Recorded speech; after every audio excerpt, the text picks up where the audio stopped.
Because you're live on YouTube, Sean. Oh, yes, You need an yeah, accent. exactly. Judge, I was gonna tell you, I used to work with your son, Davey. At Bliss.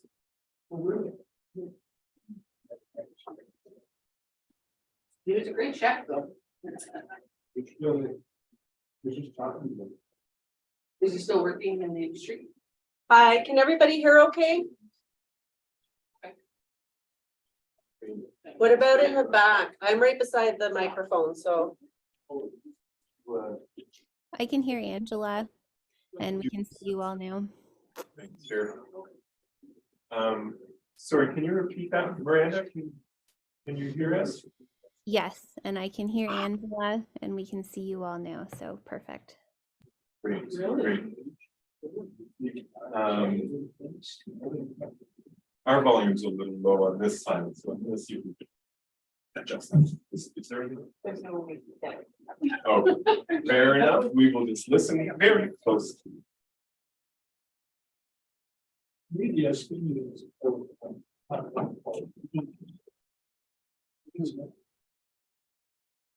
Oh, there we go. Thank you. We're maxed out for the volume that we can put down. Is that-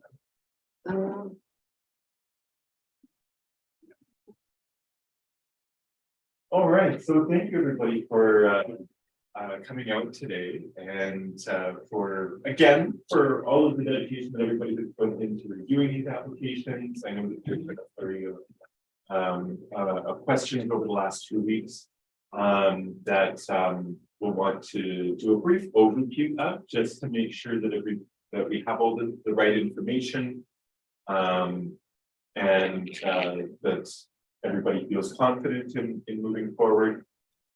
So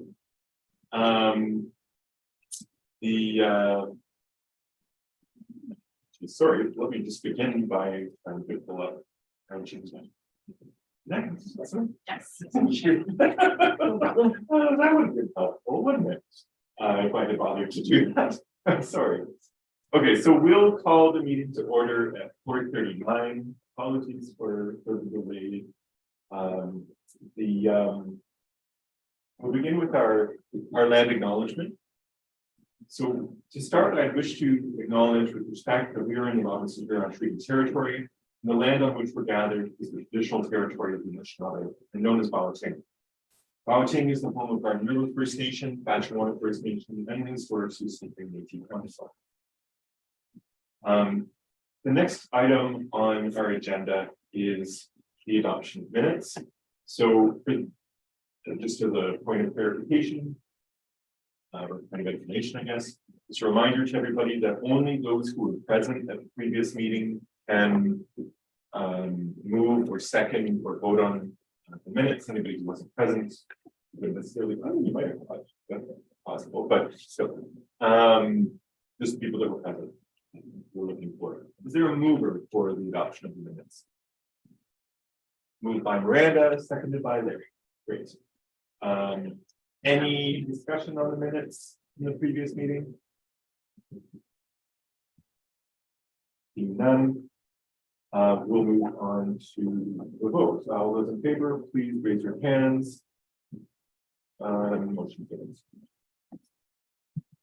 Item number 3 is the declaration of pecuniary interests. So from our previous meeting, we have the declaration by Donna on all of the applications under item 7.1. We also had my declaration pertaining to one of the applications that was item 7.1.2, and Larry's declaration relating to item 7.1.4. Are there any other declarations of opinion? Seeing none, we'll move on to the adoption of the agenda. So for today's meeting, we have the agenda that's before you. It's very basically our major goal is really just getting through the remainder of our applications. Just quickly, because I know Donna has a conflict with 7.1. I did keep the agenda items in the same order because we carried on from the previous meeting, so I didn't want to change the numbering of the agenda items. But did we want to quickly move up 7.2 before Donna goes into a holding room due to the conflict. We talked about that last. And that, we mentioned that we would deal with The next one? Okay. Right, we'll move it. If I was trying to figure it out. If it is a workshop. My son-in-law directed the road play for just the one. Now, I've had nothing more to do with it. They $100 for my family to go, and I to go and see it. But I don't know whether that's considered a problem. I haven't even talked to them. I mean, to me, it doesn't agree, but I wouldn't. Well, I have no particular interest in that, but I didn't even think of it because it's not playing back.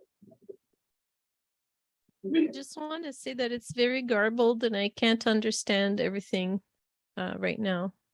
Okay, so apologies, it's about the just the summary of Larry's point was that he was mentioning that his son-in-law had directed a play with a Sioux Theater workshop and was wondering if that would constitute a conflict in terms of like direct or a strict interpretation of the our guidelines around that. It wouldn't, but as in all cases, it ultimately comes down to, you know, when there's not a clear conflict, then it's up to your personal judgment. So if you feel like you can't adjudicate the application objectively or fairly in relation to the others, then by all means declare a conflict.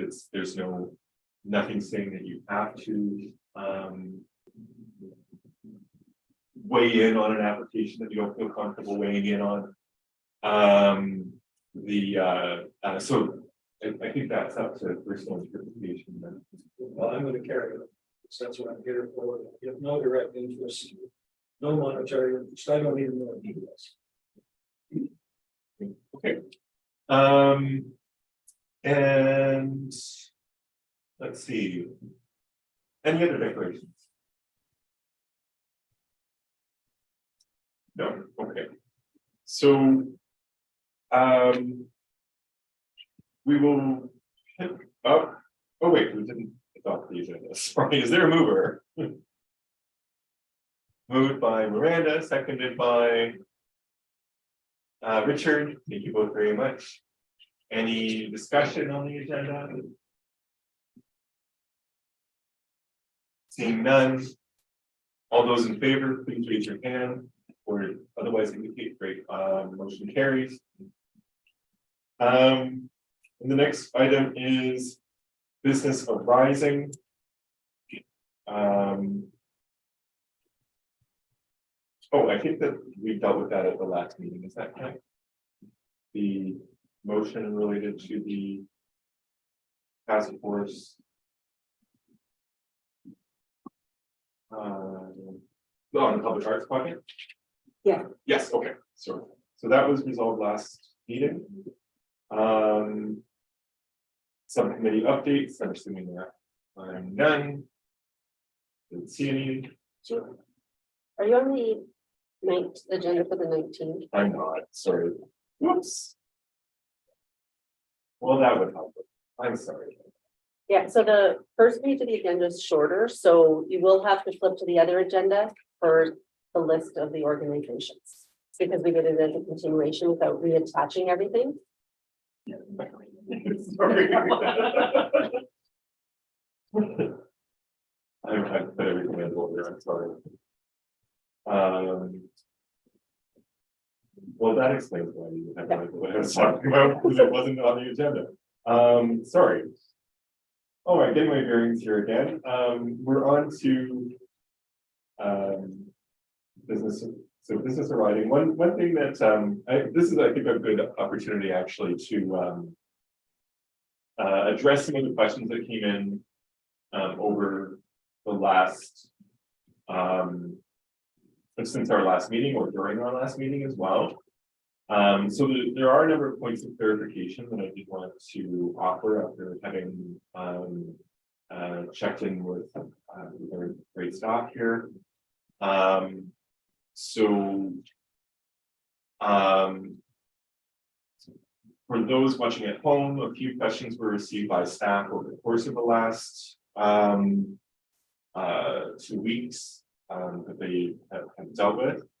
And also there was discussions at our previous meeting that were noted for follow-up. So one of these items relates to the treatment of late applications. So historically, our precedent has been that if an application is late, though ultimately it comes to the committee for a decision as to whether we would accept late applications, our practice thus far has consistently been that if it's late, it's not considered. So there was a question about whether some of the applications were late, because some had different dates noted on them. This actually stems from just sort of an administrative hiccup, because there was a difference in the date that was noted on the website, I think, versus the one that was noted on the actual application form. So the actual application form listed the last Friday of the month, which is March 31st, where the website indicated March 24th as the deadline. So in this case, anything that was received before March 31st was included in the packages. So those items that were flagged as potentially being late were not actually late in the sense that they submitted in the date that they thought it was the due date. So that was more on us. That's not on the actual applicants. So in reviewing doing another review of the applications, there are none that are included that were outside of that March 31st timeframe. So all of the applications that we have discussed so far and that are continue to be on our list were received before that later deadline. There were a few questions related to the completeness of the applications as well. So I have some points of clarification on that. So one of the questions was about whether the application from the Sault Ste. Marie Historic Métis Council, whether it included the right financials, and they have, because the local chapter does not have separate accounting from the national legal organization. So the financials that were included are the ones that are required for the completeness of the application. There was also a question related to sorry, can I actually bring the breakout room down? Just thank you so much. I was hiding Miranda. No worries, just in case somebody Yeah. raises their hand or whatever, I want to make sure I can see you.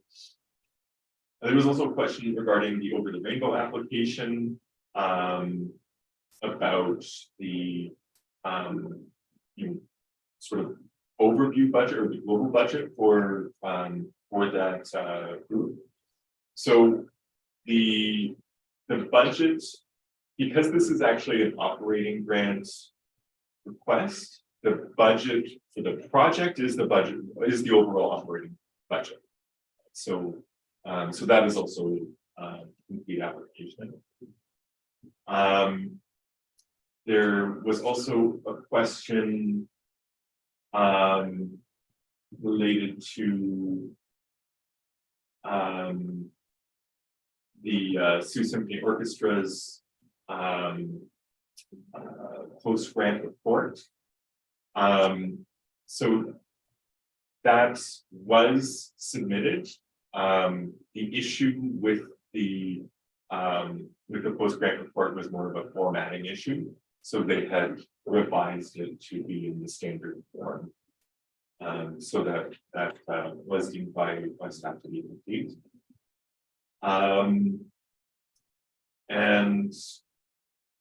then there was a question that came up from our discussion last week related to the Sioux Theater workshop application. There was a question about providing the season's information for for consideration. So ultimately, that's an important,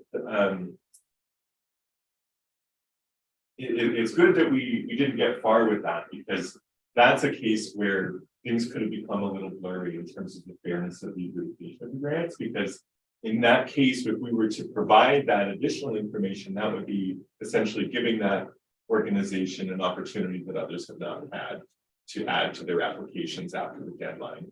So including their season's information is not required for the application to be complete.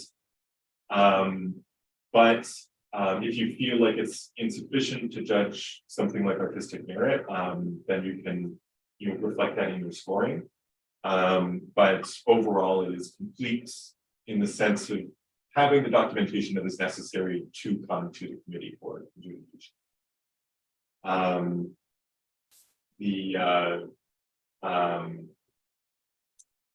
Then there was one other application, and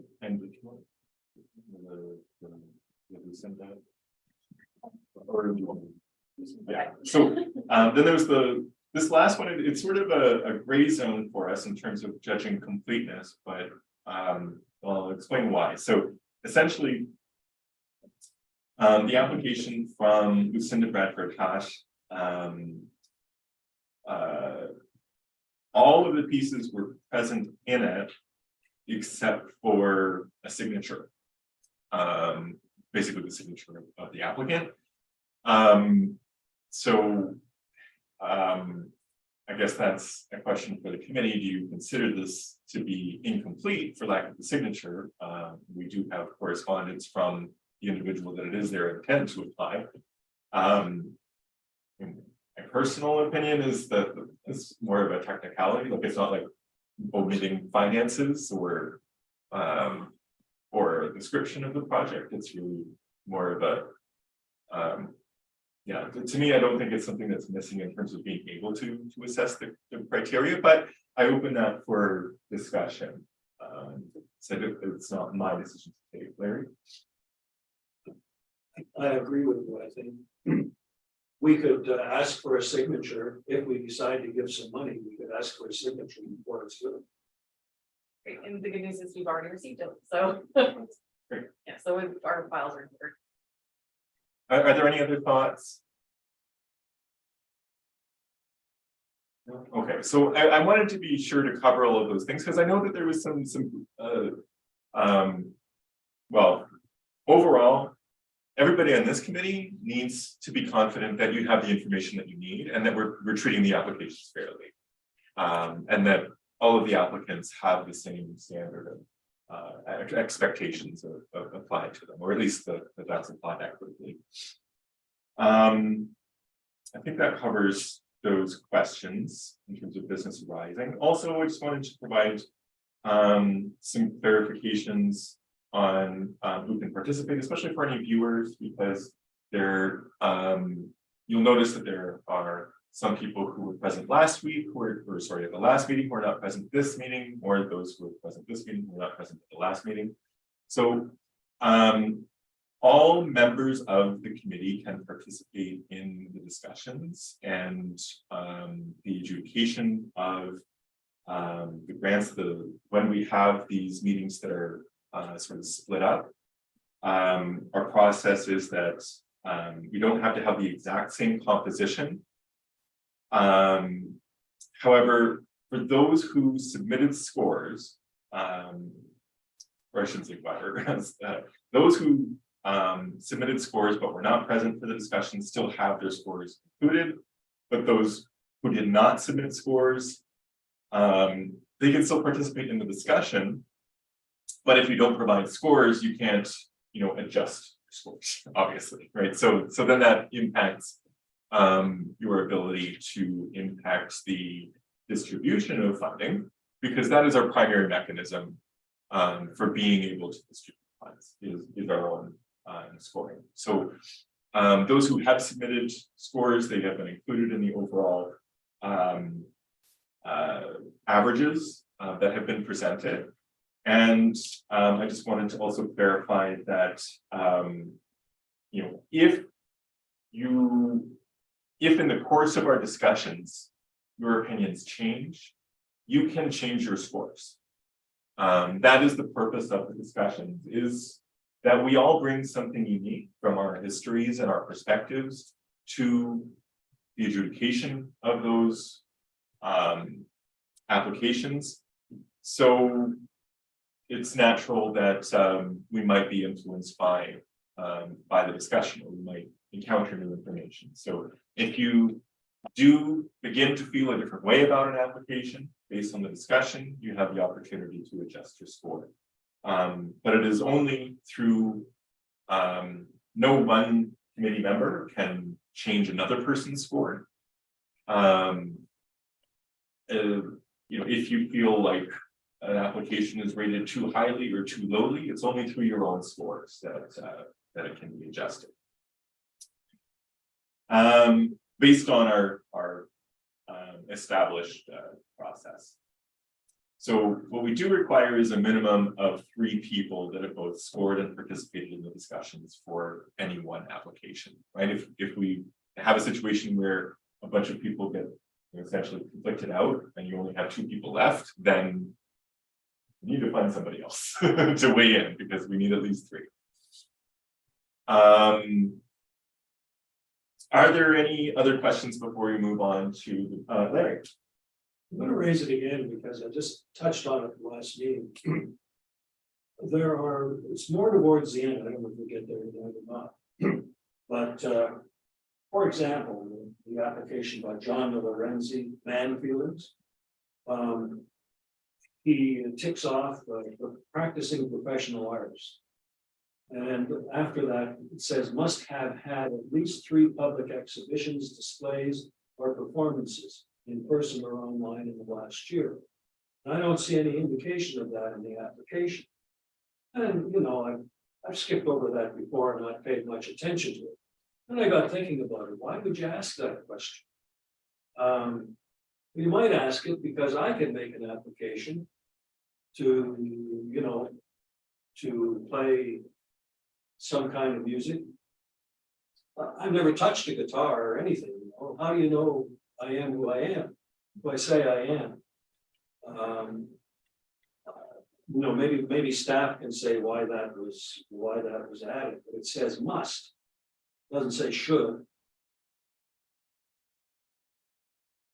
That's a good point for discussion. So can I take a quick look at the legend? And there are several in there. Yeah. When I noticed one, I went looking for. Right. Right, because I was curious about this. Because I'm wondering if it's a requirement for the application, or if it's like a self-categorization type of thing.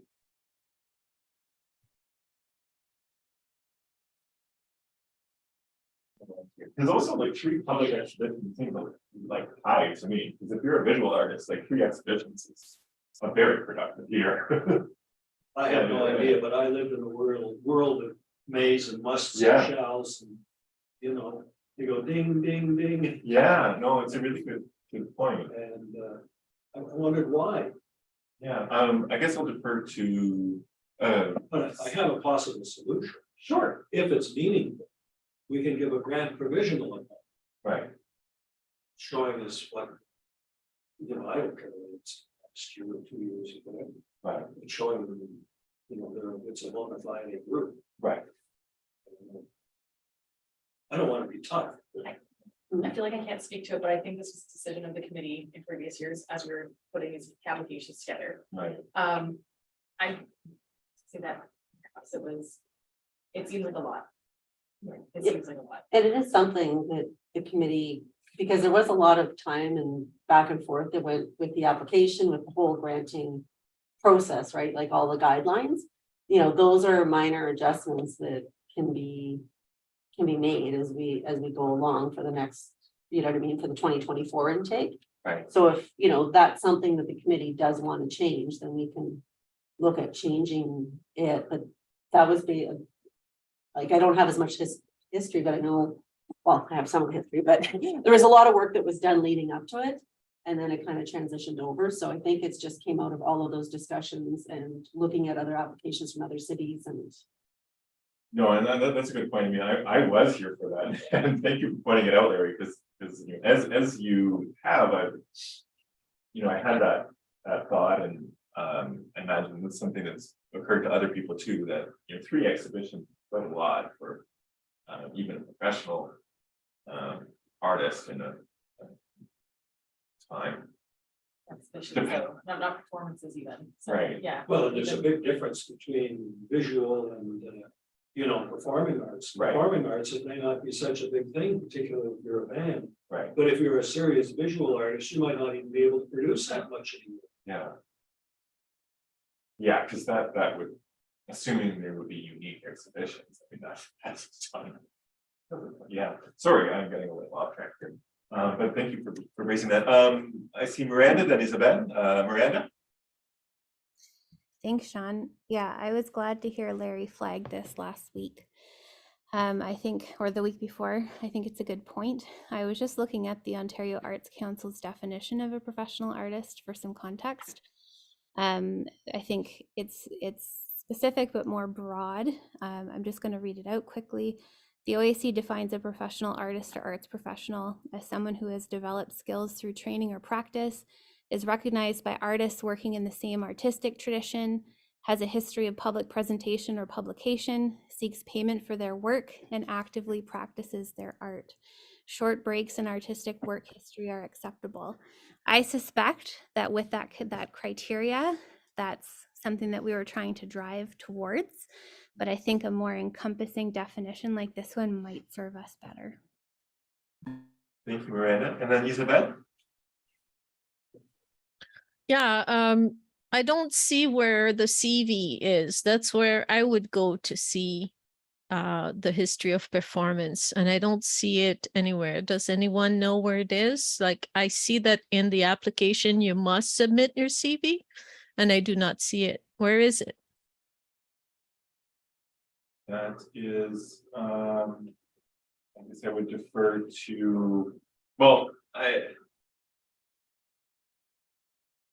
just want to sort of check us a little bit because I don't want to get into discussing individual applications until we're at that point in the agenda.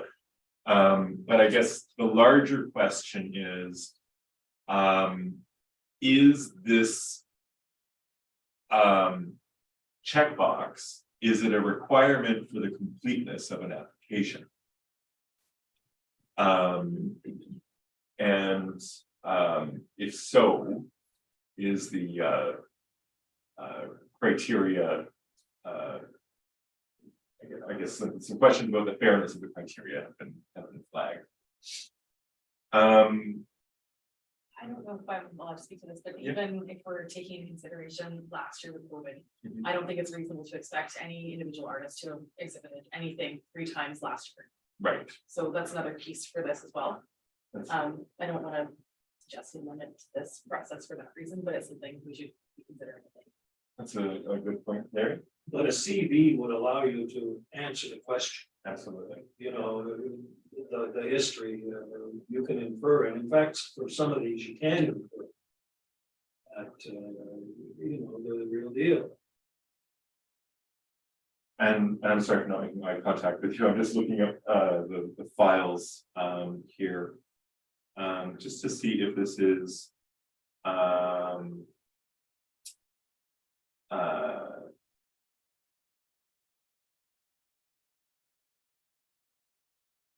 a requirement for completeness.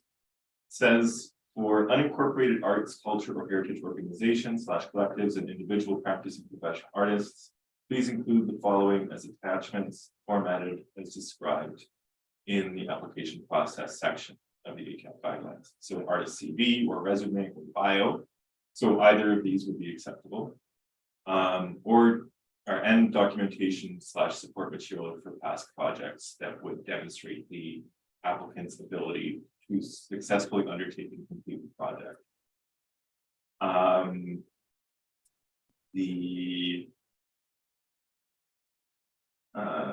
And I'm just checking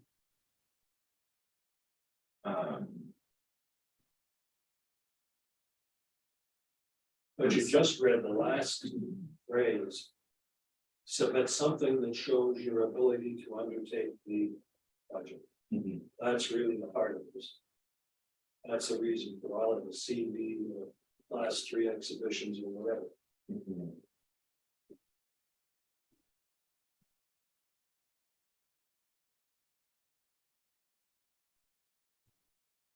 Just. I've got a point is if you're requiring financial statements for not-for-profits, et cetera, then how are you going to know whether you're dealing with a professional practicing artist if you don't have some document from them that, which would be their CV, that how else are you going to judge them? You're not asking for a financial statement from them, so how are you going to know that they're a professional artist? I think that should be a requirement, just like all your other stuff that you've asked for organizations to provide, that you know they're a legitimate organization. That's my personal opinion on it anyways. Thank you, Richard.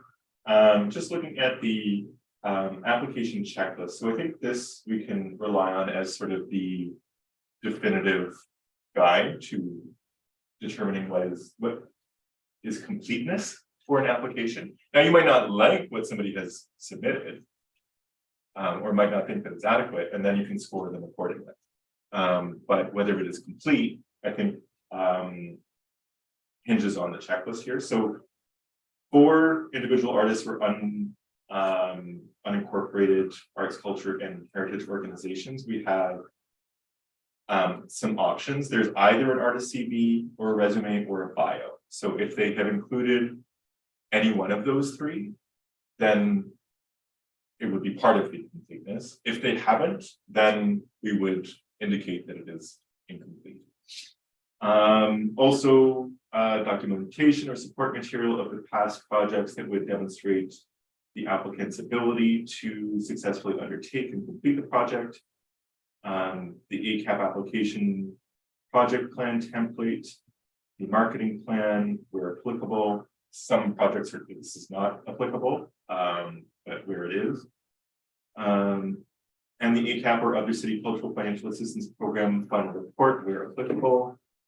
And the ACAP application budget templates, as well as any quote documents for small capital or equipment purchases and or printed materials where applicable. So in terms of checking these, maybe what we should do is take a little bit of a beat just to double check that those applications have at least a minimum of those materials. And again, bear in mind, it's okay to not be satisfied with the materials, but if something is included, then it meets the completeness criteria.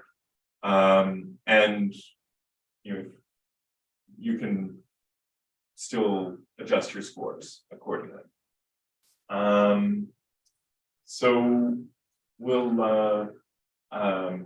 should we do like a recess or should we? That'd be okay. Yeah. We'll do like a 5-minute recess. Yeah, we will not be discussing matters during this time, just spending the time looking at the files to make sure that they're. Yeah, we can just file it. Okay, so do I need a motion? Like No, we Okay. just, it'll just be quiet time, okay. I think. We'll I take don't the know. 5 minutes and then and thank you everybody for flagging these issues, because it does come down to a question of fairness of the treatment of the applicants, and that's certainly your goal. It's interesting because the next one on our list that we're going to consider, the Sioux Blues Society. They show a lot of posters and things they've done, and it's, why wouldn't you show that kind of thing? Very interesting.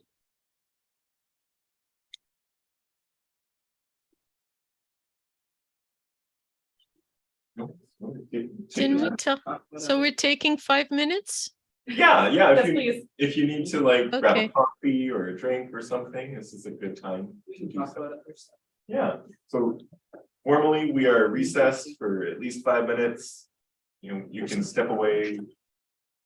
Oh, I'm on mute. No, the YouTube's live. Oh, It's YouTube's still live, like, so don't, like, say anything that you I wouldn't. guess. Is that a good thing or bad? No, you're the practice place that- Yeah. You are. Oh, I think we're only running in this property once. I don't know about that. I say. Awesome. I know the snow is a shocker. Thank you for doing that. Well, that one died. Made so that. it's like, I know, nowhere to.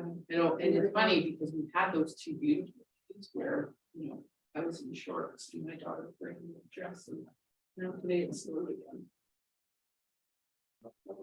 Alicia, if I still need to take it, I don't carry the trees again. It's because it's like, I don't want to be typing on top of the phone. Oh, the conservation. So we're really only looking at the small project that ends for this, because that's really small. Yeah. The one that was flagged is the only one that I see. So I think that's. Don't believe any of the ones that we went on in the last meeting. Is that issue. No, not from my recollection. You went through, yeah, that one. I went back to check the actual email that it came in on as well. There's nothing there. Double check. It's terrible. Only the ones that don't use. Yeah, it's just the one that was like already. But I like. Okay. So we'll wait until we see. Sure. Yeah, it was a nice. No, Well, I was trying to figure out how, because I can't, Yeah. all I can see is the reflection on Yeah, the screen, so when I'm sitting there, I just, all I get is reflection, I can't see anything. So maybe like we're up 8 years. So now I'm good. it looks like you can't be next to each other. It's the teacher that's separated. This is humbling over here.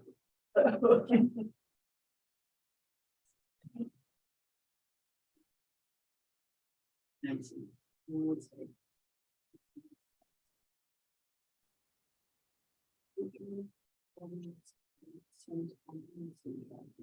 always forget how to do the breakout room. Oh, open it. Well, maybe I they're opened not it today. then, yeah. Yeah. Somebody goes like. Now, whatever.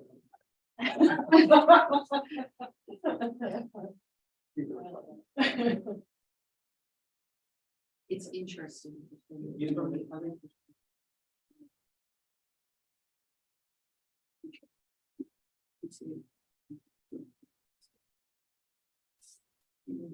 Thank you so much. You are having you. You know what I mean? I think it actually. So, no, I'm gonna give this back to you, so we have it. That's okay. Thank you. Thank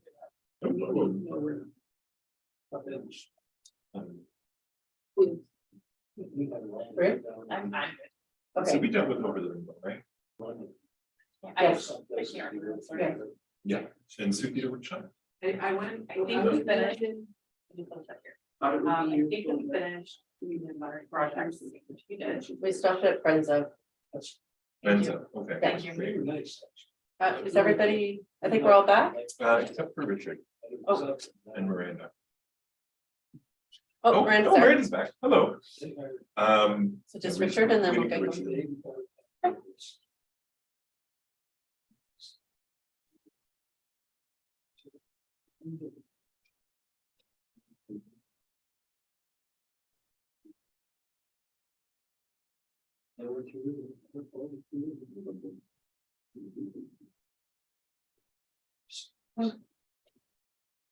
Oh, there's Richard. Richard. All right, so I'm gonna call us back to the order again. Okay, so thank you, everybody, for your patience during that discussion, and for your thoroughness, as well. And also thank you to Alicia for double checking all those things. I hate to put you on the spot, but you're doing an amazing job as always. And so to what Alicia found and to Isabella's point, There was one application that did not include all of those elements, so that was the application by John De Lorenzi for Man Feelings, and it was missing one of those components. So based on that, when we, I guess when yeah, this would be business arising stuff. I would entertain a motion to have that removed from the adjudication. Before we go too far. Oh, yeah. Donna, did you want us to put you in the breakout room now? Okay, thank you. I was, yeah, thank you. It's-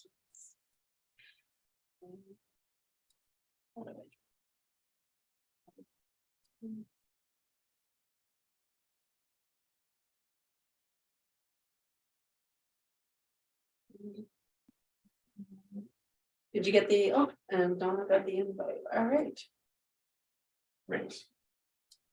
okay, we're good. We denied the application because it wasn't complete. Will we encourage him to reapply? Oh, I would hope so. Yeah, it should be part of it. Yeah. Let's be positive. Absolutely. Yeah, that's, So, we've gone in the breakout room now, and we're still on the business arising, but it does pertain to an application, so. We will, like I said, I'll entertain a motion to remove item, it was 7 points. Every time I look at this, it's sorry, 7.1.13. John De Lorenzi, Man Feelings, a motion to remove that from the list. I'll move it with the addition that staff would be asked to encourage him to reapply. He's completed Absolutely. next month. Thank you very much, Larry. Is there a seconder for the motion? Seconded by Isabel. All those in favor, please raise your hand. Anybody abstain? Well, yes, everybody. Motion carries. All right. So again, thank you all for your patience and your dedication there. The next item that we have is going back into our arts and culture assistance applications.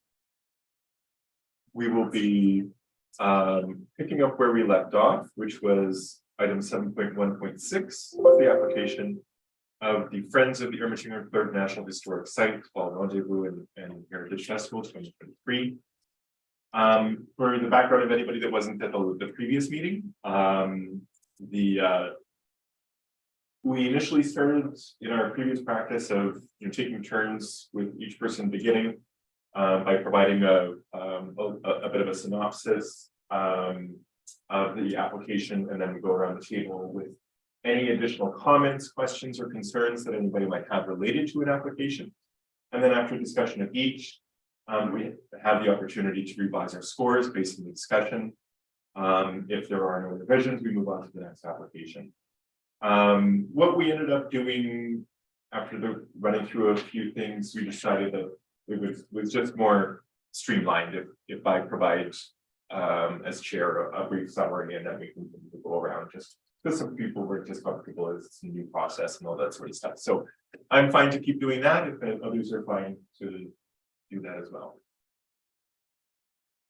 Seeing no objections. That's great. Great. Okay, so the item 7.1.6 is Friends of the Ermitinger Third National Historic Site, Fall Rendezvous and Harvest Fest. They are requesting $10,000 in major cultural celebrations and another $500 in operating funding. This is for an event that takes place September 20th to 23rd of this coming year. And it showcases cultural presenters representing a representative of the cultural contact that took place in the fur trading era.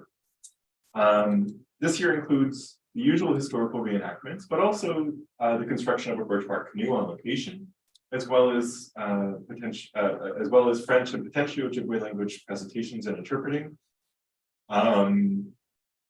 Culinary presentations as well as part of the Harvest Festival. I did find that some of the, because they had submitted this is my personal assessment here.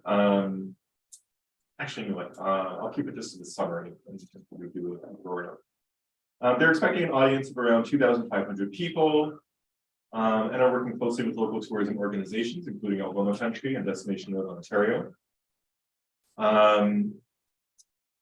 They also reported over 40 volunteers being involved in the process and have been doing this event over the course of several years, so have a strong base to pull from.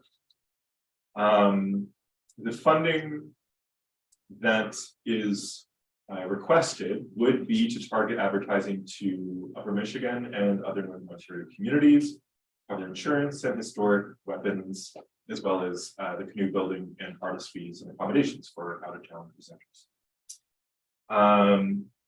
Maybe I'll go down the list. Actually, why don't we go around here? Larry, is there anything that you would add? Any perceptions, thoughts related to the application? Just I'm trying to remember how much they were asking for the check. 10,000. Actually, I think it's 10,000. Right. Yes, thank you, sir. Well, I thought this was a strong application in all respects. And, well thought out. I think it will have good potential to have a very positive impact on the community. We've seen in other applications going to do things around the Ermiting house. And that area between Ermiting and Bush Plain has become quite a cultural hub. It's been a decades old attempt to try to get Americans to come across the bridge to come here. To see for some reason. Anyway, I think the more that we build up, the more likely we're going to have success. Anyway, I've said enough. I thought it was really positive. Particularly the market. Thanks, Larry. Angela, and just a reminder to project. Oh, because the sure. microphone is at the Yeah, front. I'm good at that. So I love the Old Stone House. I think they bring so much to our community. What I loved about this application, well, I like the whole thing, but September 20th brings us into a season from a city perspective where the downtown plaza will be there and it's close proximity. You know, we're always looking to activate the plaza. That's something that we're really serious about. And I think events like this are very helpful. 2,500 people is like an amazing amount of people in the community. I follow the Old Stone House on, you know, Instagram and Facebook and all those things. And I see how hard they're working. They're getting a great reach. And I just like this application on the whole. I have no complaints. Thanks, Angela. Miranda. Yeah, further to that, I really appreciate the embeddedness within this application of diversity and strategy, particularly with the inclusion of multilingual programming, both French and Anishinaabe. I really appreciate the strategy and the intention behind the way that they're trying to branch out with promotion. I think Larry has talked about that already. And I think I may have mentioned this before. I really appreciate the fact that this is the first time that I've seen black powder as an item in a budget. Thanks, Miranda. Richard.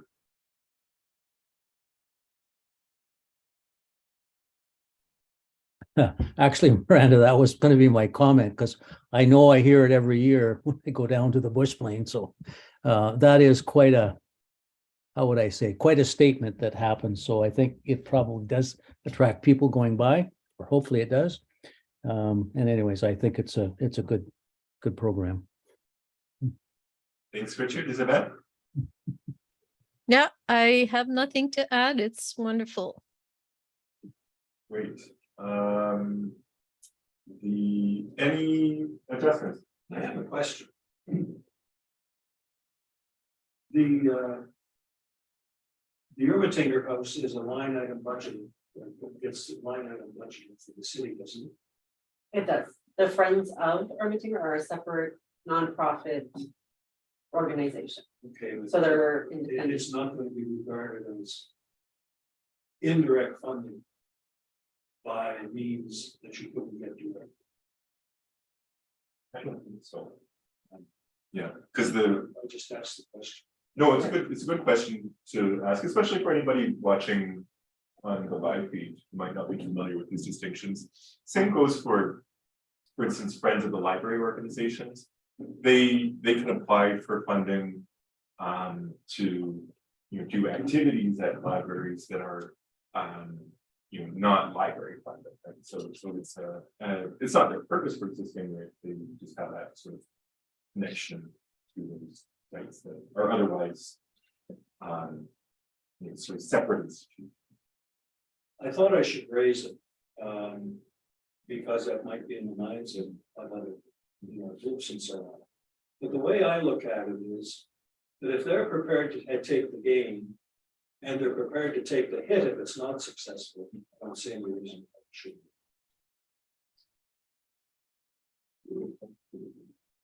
Any other questions or comments or any revisions to scores based on the discussion? Seeing none, we will move on to item 7.1.7. Note that one was removed last time because it was under the 60% threshold. So 7.1.8 is the Métis Nation of Ontario Cowley Case 20th anniversary commemoration. Let me just find my notes here.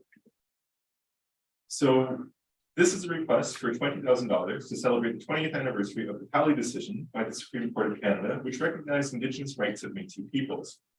It will include celebrations of Métis culture and contributions to the local community in Canada, including arts, dance, music, and more.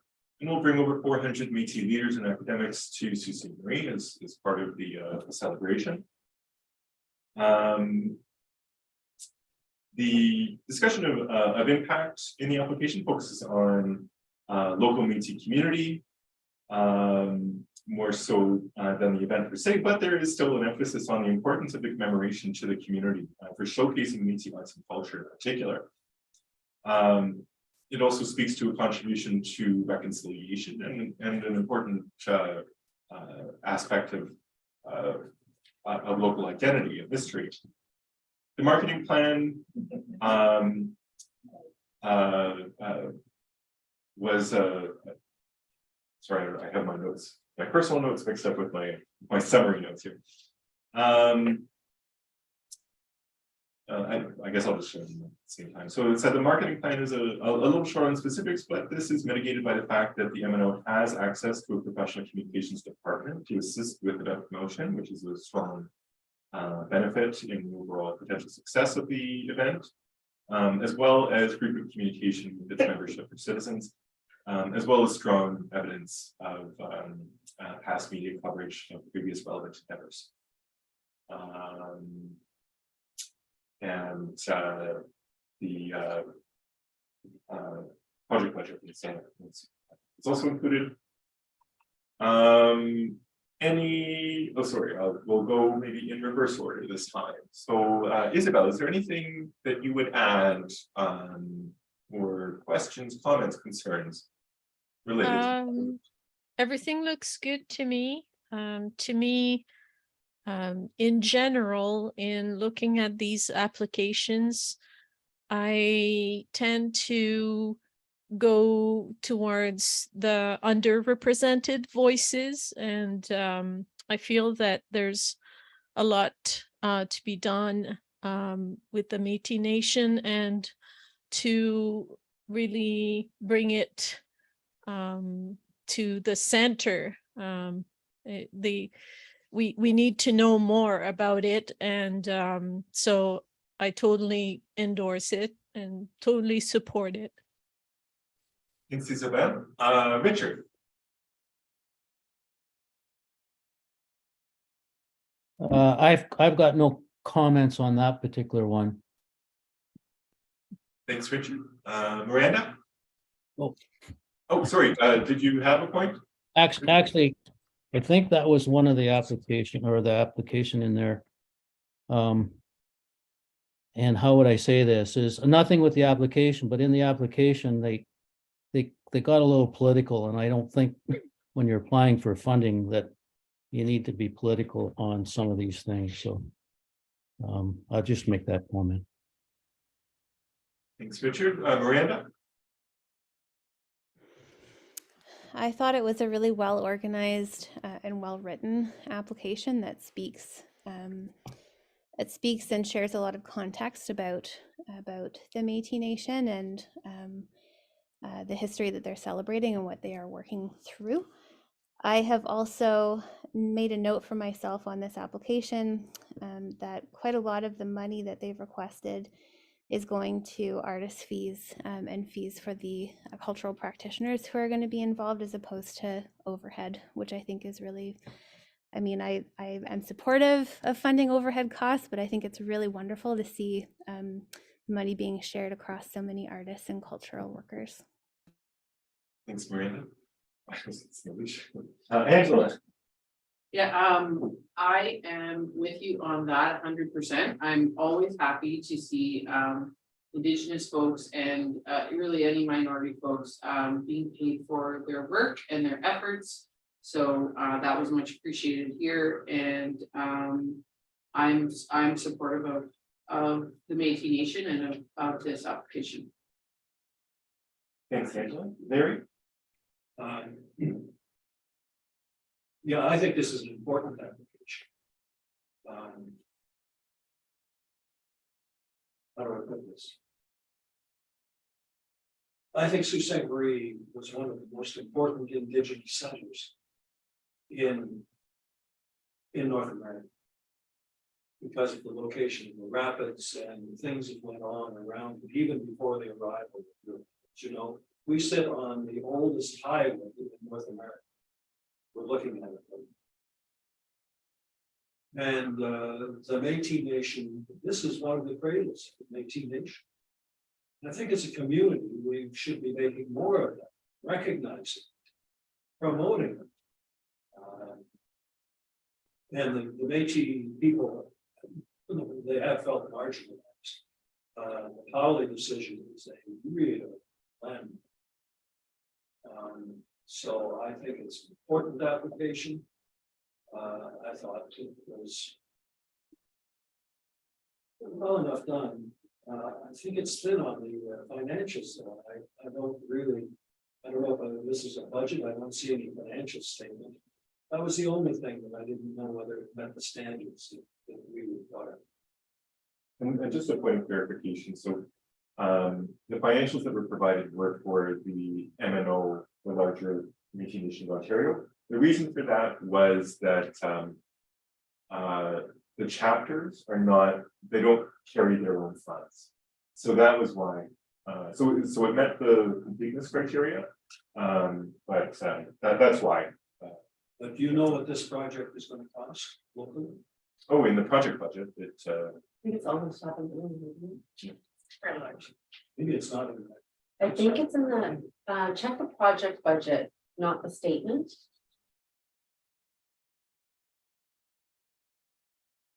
And I've got a statement that was $525,000. Yeah, that's their budget.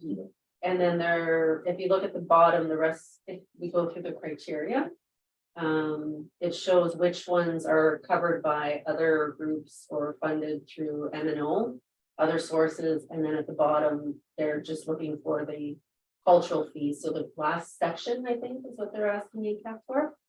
I On think that. I'm missing. So I got it here. So what we're looking at is it's actually called the budget template. Just for others, I've asked for it all to be put in hard copy because I can manipulate it more easily and make notes and all that sort of thing. And I didn't see this. Well, it's there. I did notice on the they had Heritage Canada, that's a major fund. Over our slide. Thank you very much. Thanks, Larry, and to anybody, don't hesitate when you need clarification, of course, because this is part of why we get together to do this, to make sure that we can have these opportunities to have these open discussions and with the best information possible.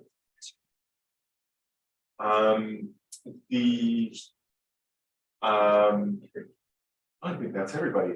Any further discussion or changes to assess to scores based on your? Can I add one thing? Yeah. Politicizing, it was mentioned in this application. And I think it was actually one of my favorite parts of the application, because I think for too long, Indigenous communities have had to watch how they say things, what they do in order to be like respectful to a government that ultimately tried to steal their identity. So I feel like I'm happy to see true words and people speaking their truth coming forward in these applications. And I appreciate from the Métis Nation of Ontario that they feel comfortable enough to send that to us here at the City of Sault Ste. Marie and to this committee. So I would just like to thank them for that. They must be, gonna have a lot of people here because $150,000 for a combination it's not peanuts.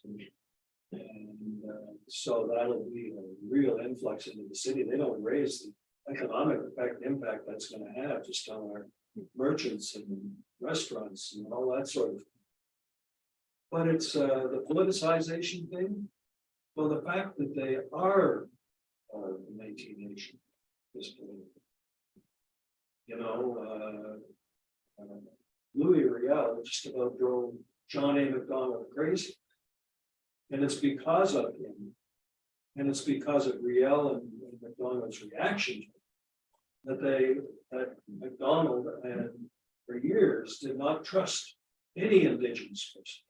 Most of the horrible things that happened in Western Canada, we got some of it here, but not as much as in Western Canada happened.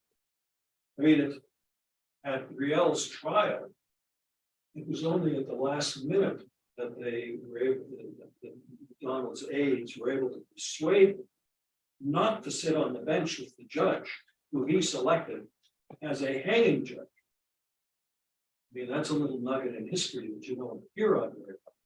But some of the things he followed that shocking. So I think it's innate. And we've got to recognize it. It's there.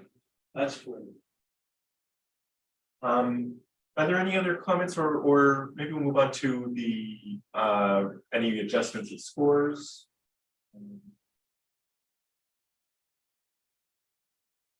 Seeing none. I'm gonna push mine up a bit. Sure. Because I see where the budget was. Very good. I just didn't understand. No problem. I was just helping. So I would increase my score to this is good. Well, So we have one increase in the score up to 11. Thank you very much. Any other? Okay, so we'll move on to the next item, 7.1.9. The Sault Symphony Orchestra Nutcracker Suite. So this is another large project application.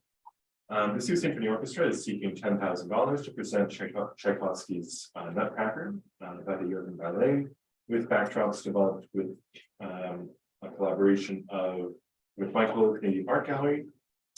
The expected audience is between 500 and 2,500 people.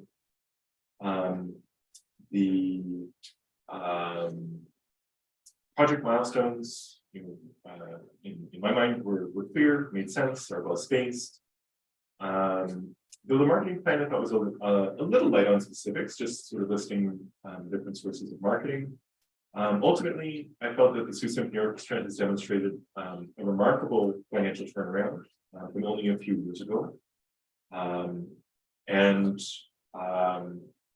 Now is demonstrating significantly greater organizational strength with robust revenues and audiences that we're demonstrating in the materials. Let's see which way did we go. Do reverse roll. You want to start with you there? Yeah, I thought it was an okay application, and this is something they've done before, and it's well received. I think 2,500 people is possible. If they might be talking to someone. My only little concern, budget was there, and I thought that was. The financial statements I had thought of anything. I didn't see they have a budget for the Nutcracker. They show all their expenses, but they don't show. They don't budget revenues. At least I didn't see them.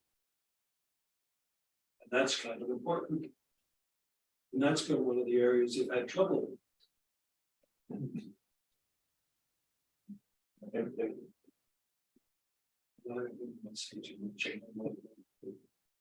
not part of the groups.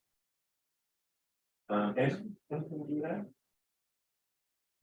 I think it's the Nutcracker is always like a well-received play, so I think that you know, if it's brought to the zoo, that would be great. People will I hope attend. Aside from that, the application looks good. It's yeah. That's excellent. Miranda. I've got notes to myself here highlighting how cool it would be to have the symphony playing as part of and in collaboration with this production. I think I've noted that it's a realistic marketing plan, and I've got appreciation for the scope and scale of the promo that's needed to support such a massive production. I too had flagged that the provided budget is expenses only and had questions about the revenues. I also had questions that weren't answered by the application. Perhaps somebody who's seen this production can speak to this. It's not necessarily, anyway, I was curious to know how this Canadianized version also pays respect to Indigenous communities and Canadians. Thanks, Miranda. Next, I have Richard.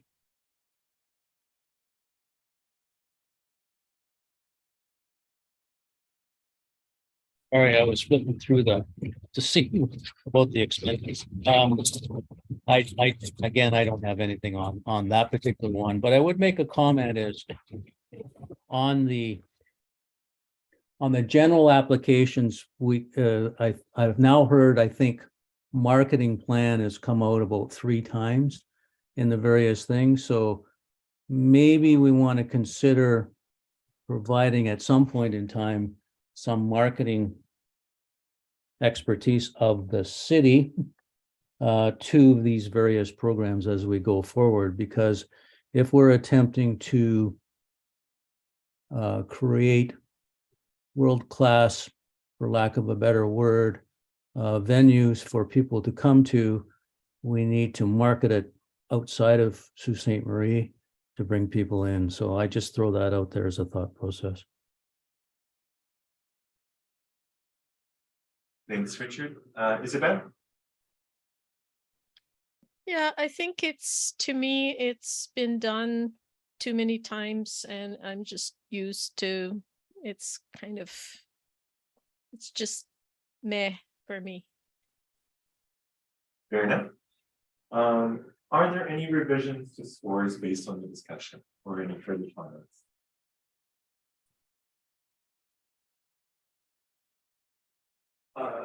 Let me just comment on the last comment. They do it every year in Toronto. I think in multiple venues. They do it in one of the big theaters, and it's, it's kind of like plum pudding dessert after a big turkey. I might say once is enough, particularly to take kids. But it'll work. I'm interested. I'm just trying to calculate what the possible revenue would be. And can you give me just a minute? Absolutely. The point that you and Miranda have raised as well leads me to want to adjust my score. Now, I have scored it quite high on most items, so this is really a minor adjustment, but I'd like to reduce my score by 0.5. So it was an overall 13, but I'd like to bring it down to a 12.5. Or actually, if you have it there, number 12, there you go. So I have a 4. Oh, there you go. Perfect. And yeah, that 4 I would change to a 3.5. Thank you.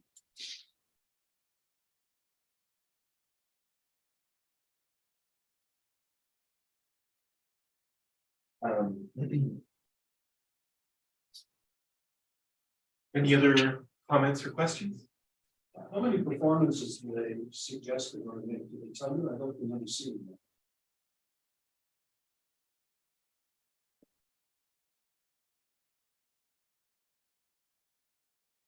Sure, my memory serves. The usual way, the traditional way of budgeting revenues at a performance is to take 60% of the house and multiply it by the number of tickets that you by the price of the ticket.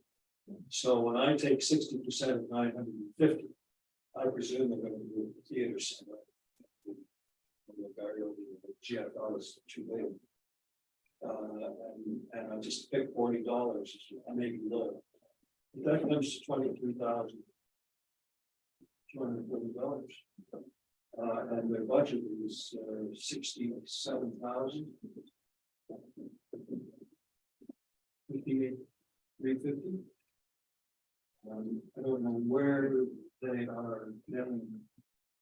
They may be getting other grants.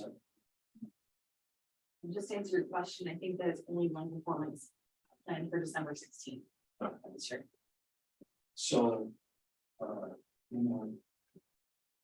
maybe even if I'm $10 low, they're not gonna, I don't know how they're gonna make it. Is there any other comments or questions or revisions? Maybe I shouldn't know that. Oh, I mean, I ultimately we have to judge it based on what they provided, and if there's information that's missing, then I think you need to trust your gut and It's like experience. yeah, and score it based on that feeling that you have.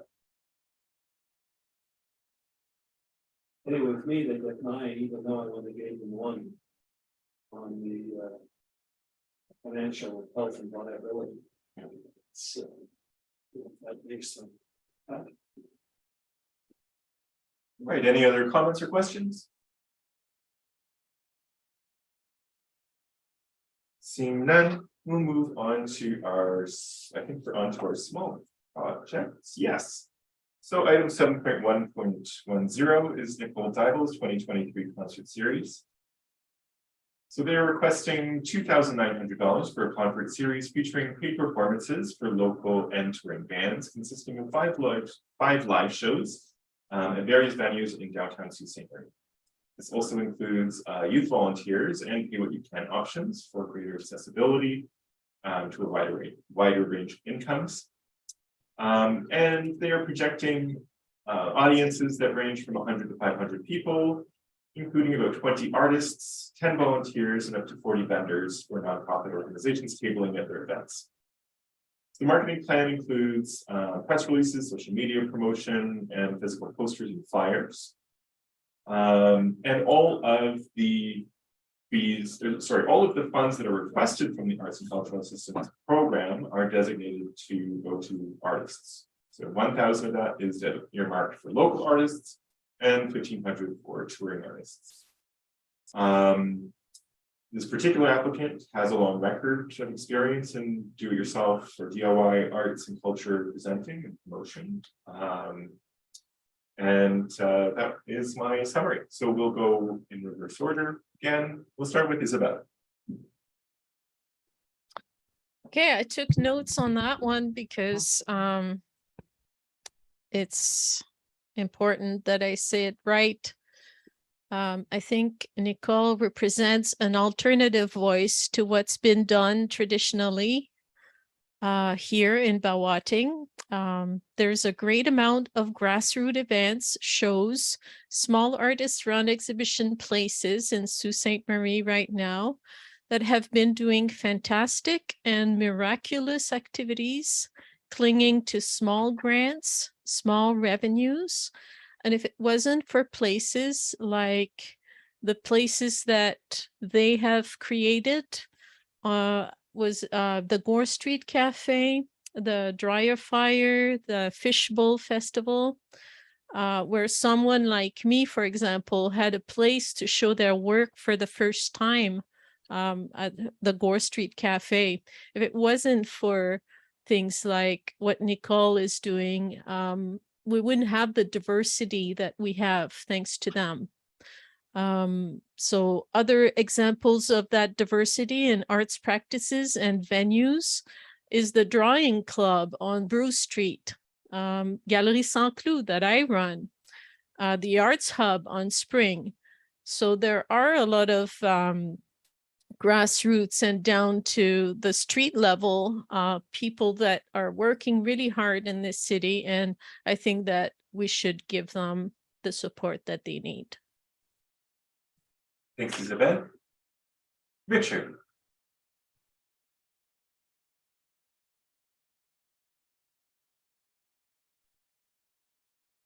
I thought that was a good application as well because it had looked like it had 5 events if I'm remembering correctly. So I think I keep saying this is the more events we have in Sault Ste. Marie, the better off we are. So I think that this is a good support one. Thanks, Richard. Miranda. Yeah, I agree with my colleagues. I think it's wonderful that many of the 5 acts have already committed to being part of this. I think that's a testament to Nicole's networking and ability as an organizer with extensive connections and track record. I appreciate the emphasis in Nicole's events on paying artists, as well as the opportunity for professional development and exchange that stands to develop through pairing local and traveling artists, as well as bringing in youth as volunteers. I think there stands to be a lot of positive economic benefit coming through this project, as well as great partnerships, positive partnerships with local businesses, nonprofits, and media outlets. Thanks. Thanks, Miranda. Angela. I always appreciate Nicole's attention to ensuring everyone has a place and fairness. So and I find that their events are always well attended. They're well marketed. So I'm happy to have received this and glad that it's on the table and that they are still willing to provide the community with events like this. Thanks, Angela. Mary. Well, this kind of event is important. It's a grassroots. This is where the rubber hits the road. But again, I have some thoughts. When I looked at their budget, they're essentially, well, we're not quite asking for us to fund the whole thing. We're going to sell tickets and we'll maybe pay the artistic producer.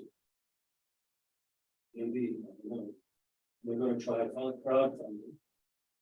For youth honorariums. Don't know how, I guess when they say partnership, $1,000 for venue rentals and fees, and it says funding sources, partnership, sponsorship. I don't know. No, because the next line down, it says sponsorship, this is flyer and poster.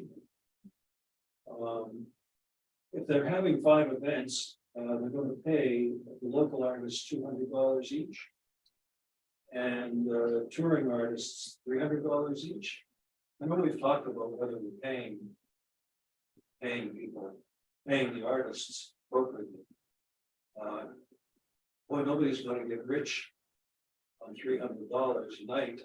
Gonna be able to buy a meal and gas and a hotel room. So those are thoughts that go through my mind. And you know, yet it's deserving, so I wonder what the answer is, and I wonder if we shouldn't be having a meeting for smaller groups, actually anybody, on how to complete these applications. We call for the applications, and then say, you know, come to a meeting and we'll have, you know, donuts and coffee and whatever, we'll explain what you should do and give you an example. It's an ideal, you know, the kind of application that would be good, because this wouldn't be hard to fix on. I think it's weak, and I saw it was the lowest score of all the applications, simply because of that. Yet it's important. Good points all And around. we have to be honest. I mean, this is taxpayers' money that we need.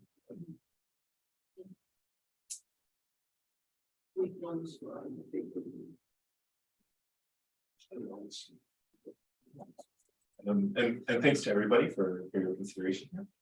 Are there any additional comments or changes that you would make to your respective scores? And I'm sorry to sort of drive us, you know, down the agenda. I know everybody's been raising some really important points. I don't want to lose those threads, but so that's not my intention. But are there any revisions to scores that people want to make here?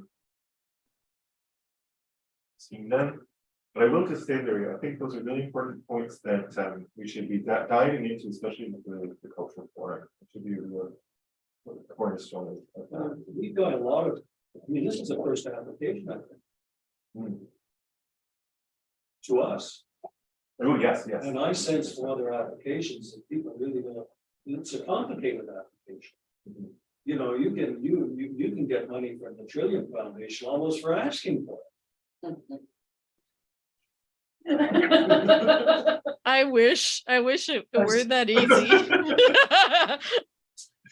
Okay. We could go on, but thank you everybody for your consideration here. I don't see any revisions to scores, so we'll move on to the next item, which is from Rebecca Heron. Rebecca and Nico, a 2D short film. Oh, can you just stop? Yes. Sorry, are we going to this forum?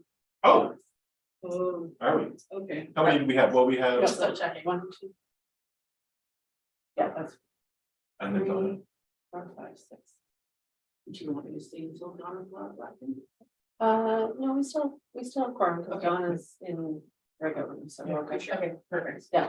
I just have to go get No, it. of course, Yeah, no, You mean you can, I was just ending the meeting. So do that before we further discussion. That would be great. That's all. This is it. like Alice and everyone, you can maintain a quorum by having somebody in the room who doesn't hear a thing that goes on. We. She's there. Yeah, we've how lost. much we lost from. No, I think we're slated until 6:30, but it's great. It can go a little longer. Yeah. Depending on what everybody else's availability is like. Right. So. So, I mean, if you get it. I could do 6:30 if you have. But she goes to bed at 7. We still have got a ways to go. One, two, three, pretty much all the small projects. That was like- Yeah. that was 5 projects. 4, 5 left still. That's probably best that we just. Yeah, or we just go to, yeah. Yeah, I think that works. Okay, so we're going to lose quorum, so we should, no, don't apologize. No, Need to not be- at all. okay. So leave it at that. Donna still counts as quorum. Unfortunately, Donna I don't- has had to step out from. Yeah, but she declared a conflict. Did she not? She did, but I don't see her in the breakout room. Like, they still have to technically be Uh, in the meeting, but separated from it, like, Rather than take better off. yeah, we're better off just Yes. to not take the chance, so. Yeah, and it's just. So what we'll do is we'll just adjourn, and maybe we'll check in with folks. Can we, Yeah. sorry, can we do an adjournment before I deliberate? Yes, Oh, oh, they do. Oh, Donna just emailed me. Yeah. She accidentally closed her laptop. Oh. And she tried to go back and it took her back into the meeting. oh, If you need to email me and I'll log back in, she says. I'll wait till she's. Yeah, for sure. Thanks for that. I'm glad you. yeah, What do we? What's interesting, Robert's rules of, I said, if you have a quorum, start with a quorum. And somebody leaves. You've still got a quorum unless somebody calls for it. Ooh, so it's just my fault. No. But that's not what the rules are here. And yet you can be here but not know what's going on. Well, because you declared a conflict. So if you're declaring a conflict for an agenda item, then you don't lose quorum because somebody declared a conflict, Right. right? But if but they still have to be there, so she would come back in for adjournment or whatever. Is she, I just call her. okay, and sorry, I didn't mean to do that. I just meant to say that, like, I find that You can you look at- can be here but not here. It's just another version of Robert's rules of order. that's okay. Look at. I mean, Oh, don't you, she's. I think we might. Okay. Yeah, because the last few are. Ours is basic, this is kosher. Yes. Besides the same. Yeah. It's okay. yeah, no, we covered the workshop with. But the one that Rachel and Madison did, they covered off if somebody's out for quorum, like out because they declared a conflict, we still maintain a quorum. I guess we. Yeah. Well, So let's, Donna would come back in for adjournment She's on her way back. okay, well. on her way, So she should be showing up in the meeting again and you'll have to break her back out. yeah, and then she'd be there for adjournment. So we would come back in for any correspondence, next meeting and adjournment, so we pull her back out of the breakout room at that point. Okay, so let's not lose any more time here. I think we can move on to the next application while we're waiting for Donna, and then as Virginia, as soon as you see her, can you let me know so I stop talking? Oh, Virginia. Yeah. Oh, you can Yeah. let me know when she comes. Okay, great. Yeah, we should see her. Oh, she's. Am I sorry? Hi, Donna, thanks, sorry. Oh, she's turning.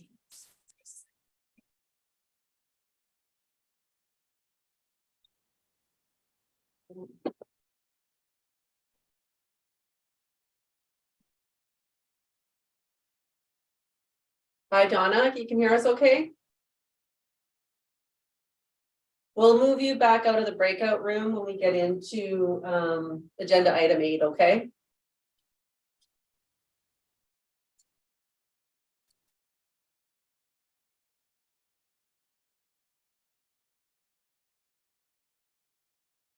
Okay. Virginia, I'm Yeah. sorry, could I just clarify? My screen is asking me to join. So you want me to go back into the breakout room, is that correct? Yeah, and then I'll pull you back out once we're on item 8. Thank you. Okay, thanks, Donna.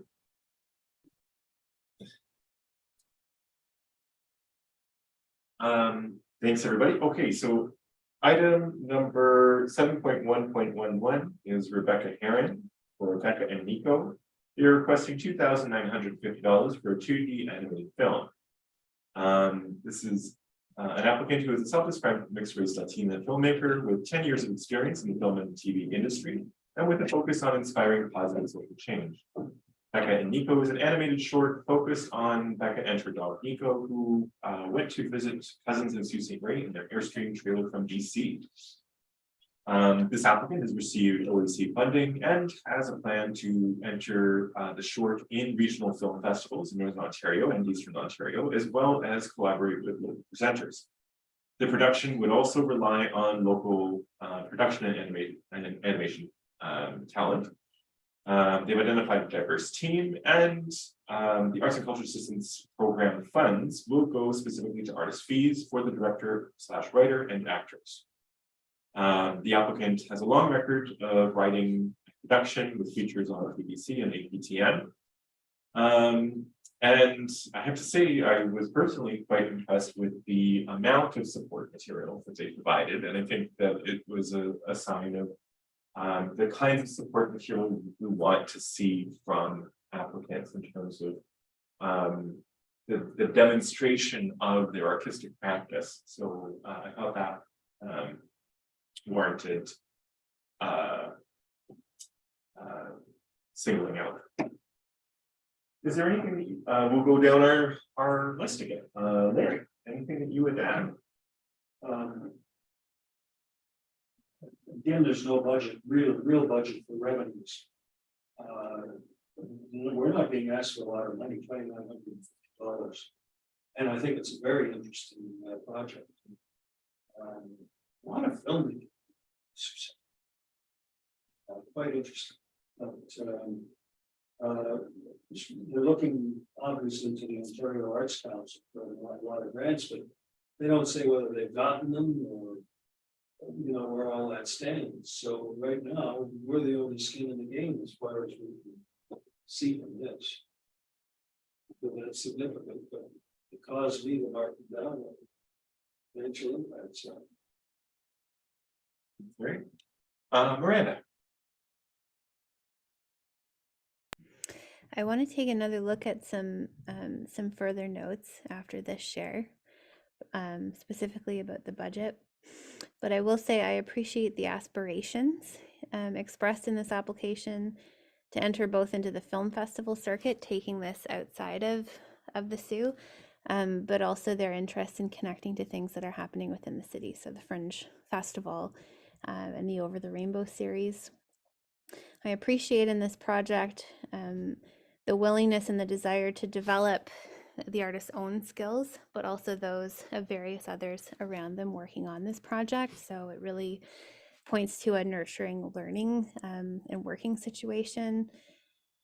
And yeah, again, lots of good connections beyond Sault Ste. Marie to help build the infrastructure and the community here and help to put it on the map. And I'm going to double check my budget notes and may have something else to share shortly. Thank you. Thanks, Miranda. Richard?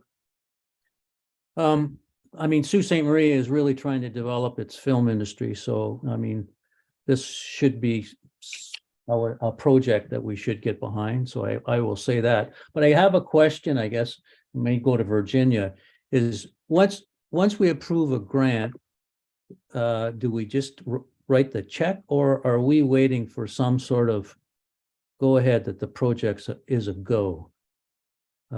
I guess that's a question that I would like an answer to. The requests go to council. They approve the amounts and then the checks are issued.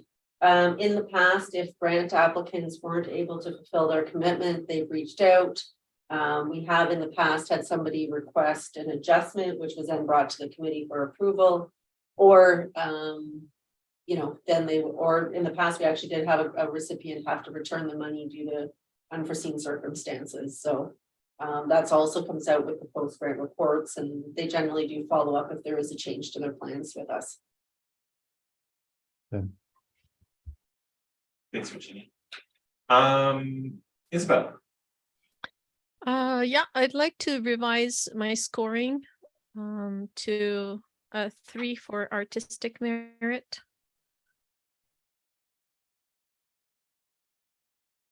Thank you. And a 4 for impact.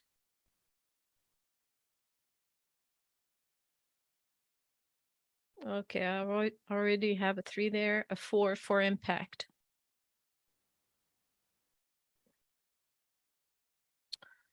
So I have a little bit just of a note to make about what does she mean by mixed race Latina?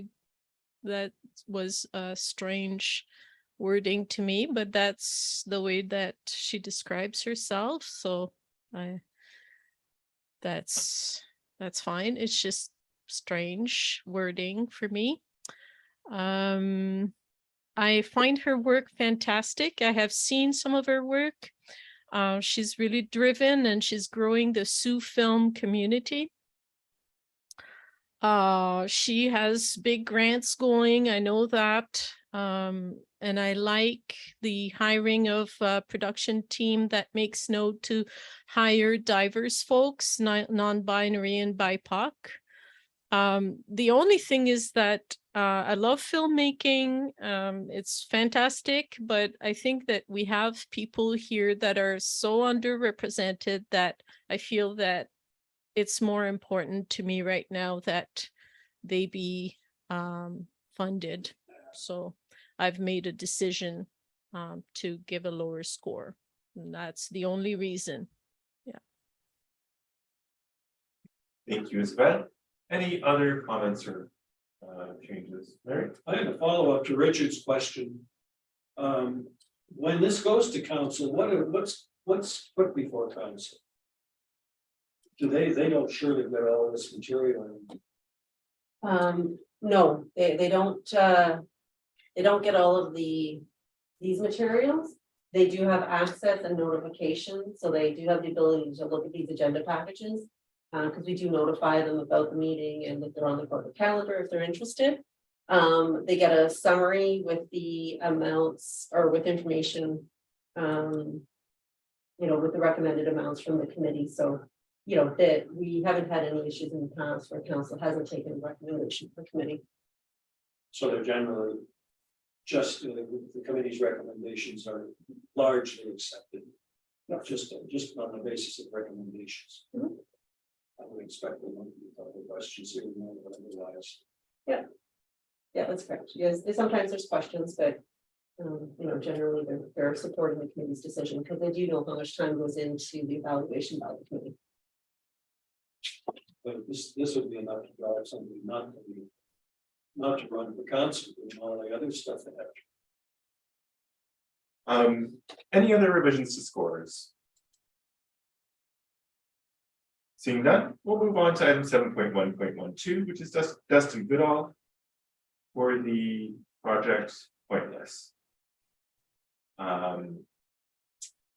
So this is a request for $2,999 for a professional recording of a debut full-length album with the music video. This is an indie rock band in Sault Ste. Marie comprising Bill Priddle, Dustin Goodall, and Dave Paradin. The application marks a benefit to photographers, videographers, mixing engineers, and mastering engineers, and venue collaborations. They identify about 80,000 expected impressions with their launch, earned media, social media, and so forth. And have well thought out broad collaborations. The funds from ACAP will cover the music video production and full day studio production costs. Also notable within the application found was considerable self-financing and in-kind contributions that were being identified as well. In reverse order, we've got Isabel. I'm sorry, I don't have much to say about this application. That's okay. Yeah. No problem at all. Richard.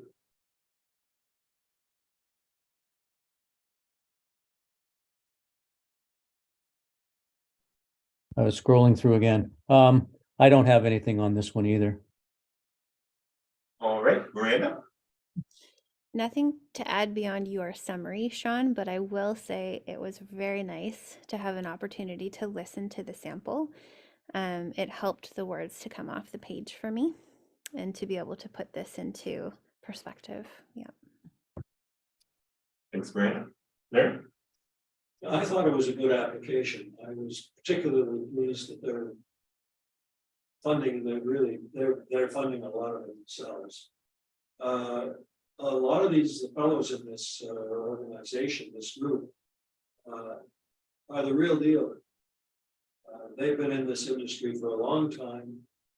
They've got a lot of experience outside. They're supporting, I think it's being mastered at Greg Murray's place. Used to spell his name G-R-E-G, I think. Now it's Greg G-R-E-I-G, which was his. Dr. Greg, do you remember? Probably.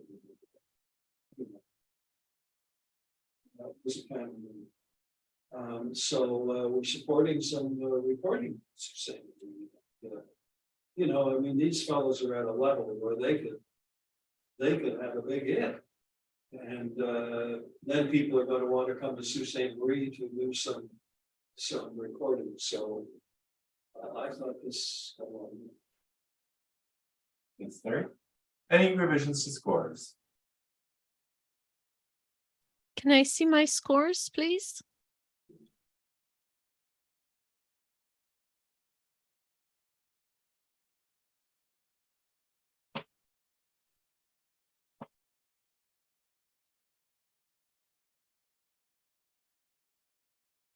So many screens open.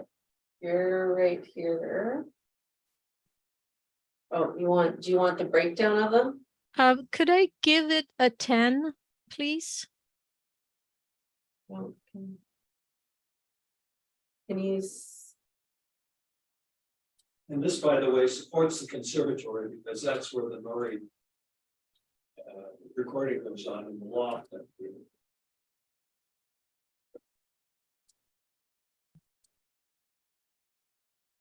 Any other revisions to scores?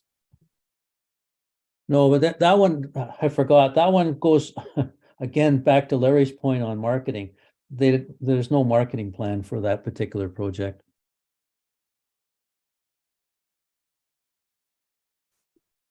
And there's no other revisions. We'll move on to item 7.1.14. Oh, sorry. No, Oh, I'm sorry. just, it's hard to see if the same bill this one. Very sorry. It's a very interesting question that Richard raises. I don't know if you can market an album before it's been produced. One piece of information here, just to be clear, they have included information within the promotional piece of the application. Right. So that information is available, but to Richard's point, I don't know if there's a marketing plan broken out from there. All right, if there's no other further discussion, we'll move on to item 7.1.14, which is André Deschênes Commission Project. So this is a request for $2,999 for the performance and recording of new commissioned works and the development of a documentary film and music video featuring the historic backdrop of the mill site. Filmmaker will document the creative process with a concert planned for May 7th at the Loft. They have an interesting statement regarding the foregrounding of lesser known talent and overlooked traditions and the musical canon. I thought that was a sort of interesting component of the conceptual piece of the submission. And the ACAP funds would offset recording costs. The applicant has already applied to Canada Council and Ontario Arts Council for additional support and is making in-kind contributions. They've included a CV and support letters from Greg Murray and Van Nysted, who is the filmmaker in question. Larry. I thought it was an interesting application. Different. We really don't have anything negative to say. Miranda? Nothing to add to your summary, Sean. Thanks. Richard? Nothing to add as well. Isabel? Adrian is bringing life into this her genre, jazz, Brazilian, bringing in an international look at music. And jazz is a great platform to engage publics. It's very malleable, and her project is very well articulated and strong. Thanks, Isabel. Any revisions to any scores? Seeing none. We'll move on to item 7.1.1. I believe it would be. What do I have here? Is it the Brendan? Lucinda, sorry, thank you. So Lucinda Platt is requesting $2,800 for the creation of 10 to 15 new works featuring prominent local Métis individuals and family members, which will be showcased at the Métis Cultural Center on John Street. Looks like my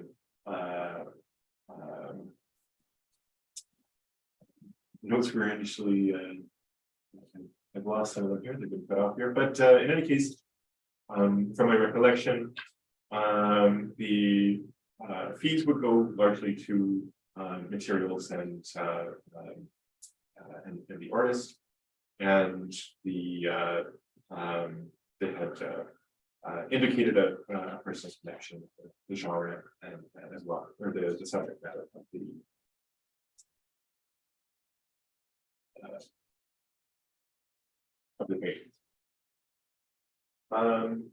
There.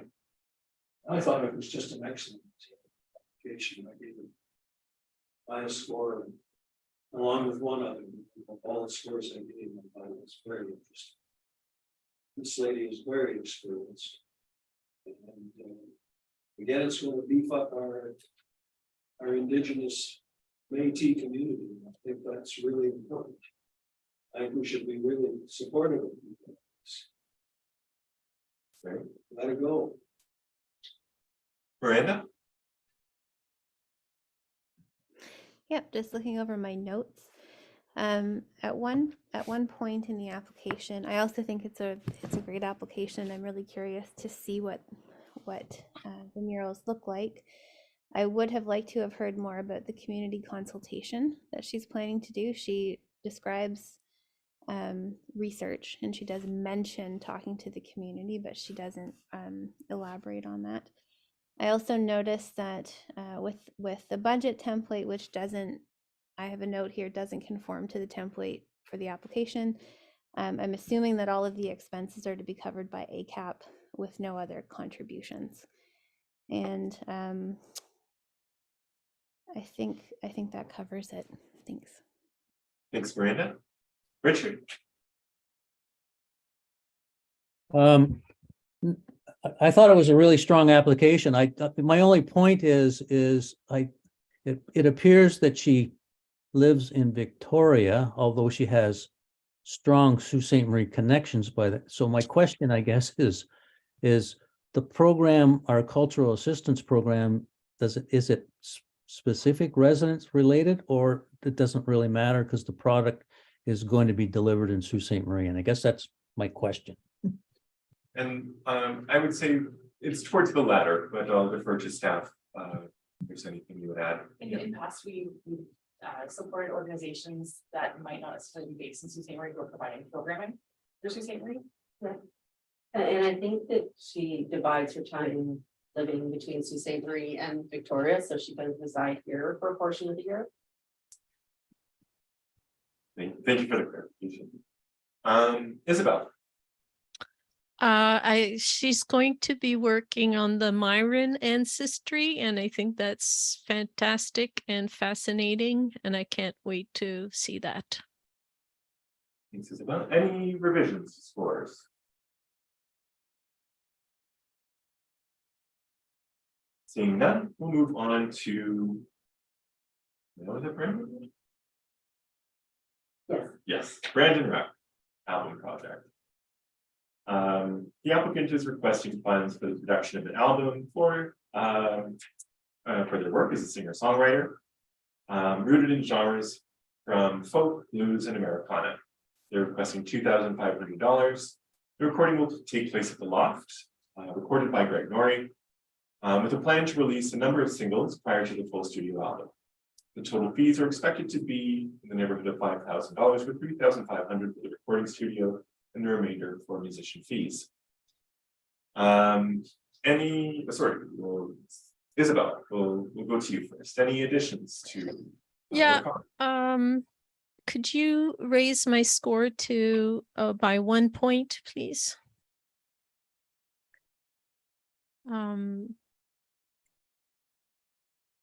I know that Brandon works really hard to at the conservatory and with the music scene in the Sioux.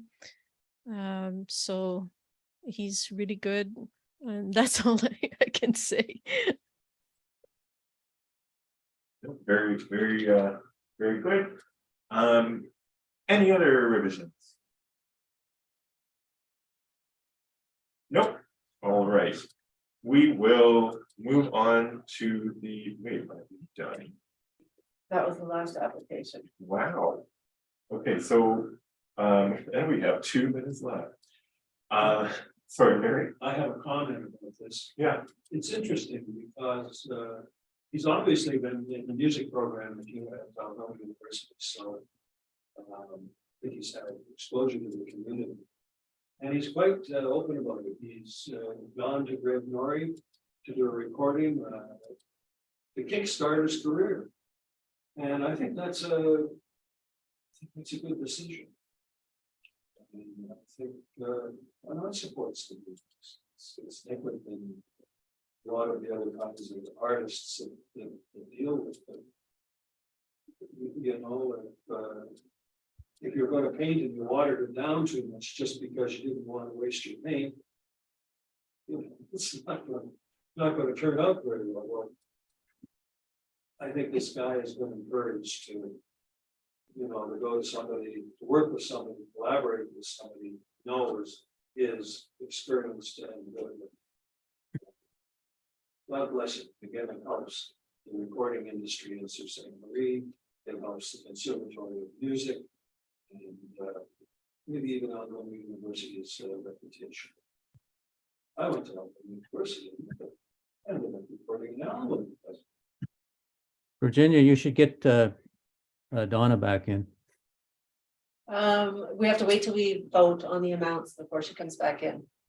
Right, so the next item, now that we've discussed each of the applications, what we're going to do is discuss the amount of recommended funding.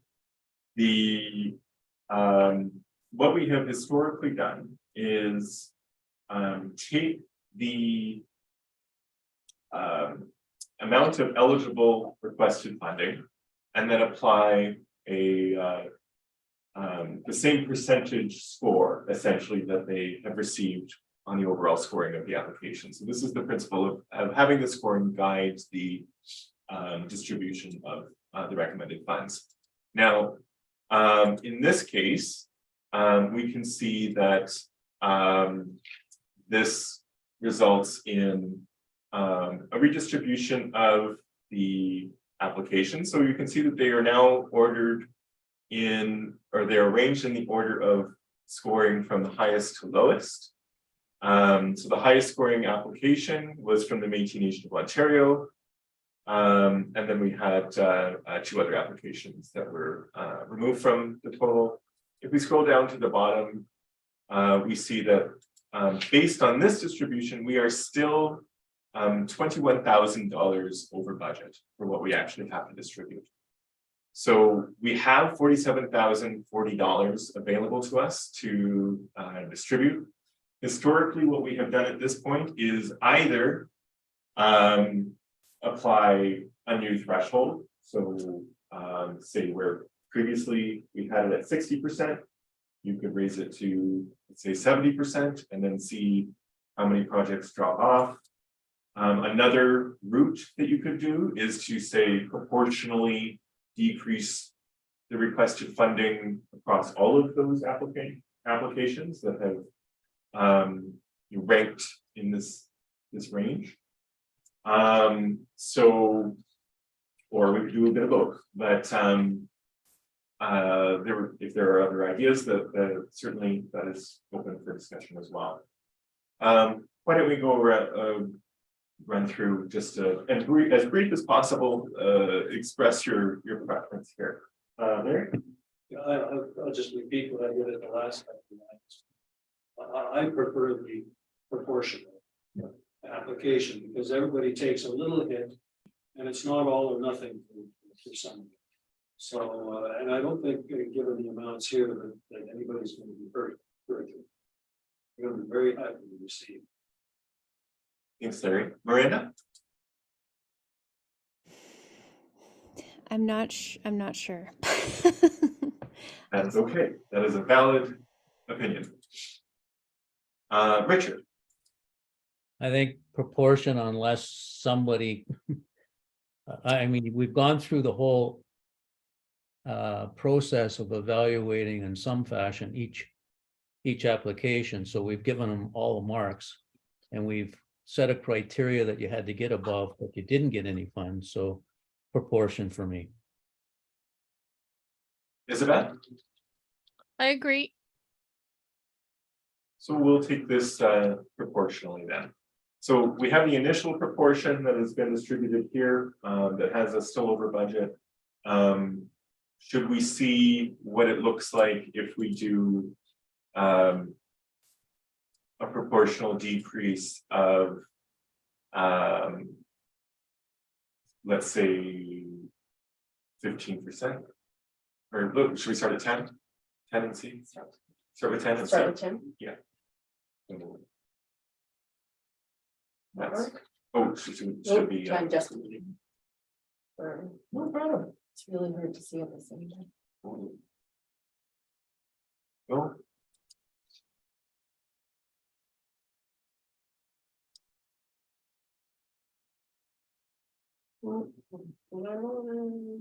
Let's start this. I'm just very grateful. I'm very grateful that you're. It's not right now. Yeah, the pressure.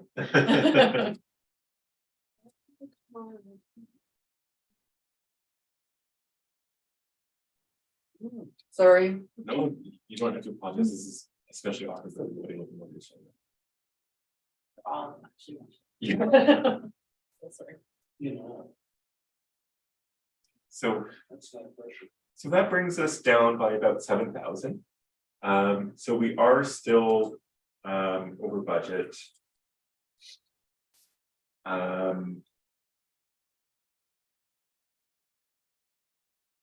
By 14,000, but we're getting there. Yeah, so should we jump to 20? No, I think you got to do 30. You just went down 70 or down 10 for, sorry, 7 for 10%. So you got to go down 30%. Oh, sorry, actually with 20% reduction, we actually have that's a surplus, isn't it? Oh, wait, no, it's No, not. we're still short. Nope, sorry, you're right, Richard. So we'll go to 30.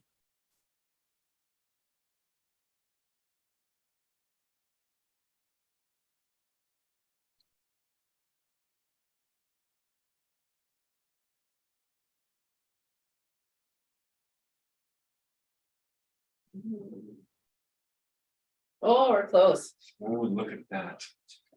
We're $700 over. So we're How many applications are there? Um,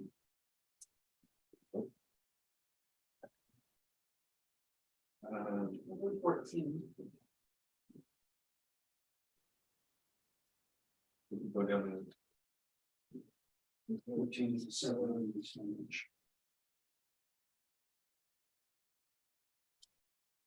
oh, that's a good one. Excellent. Well, you're 69% might be. Okay, we're gonna try with 69% and that will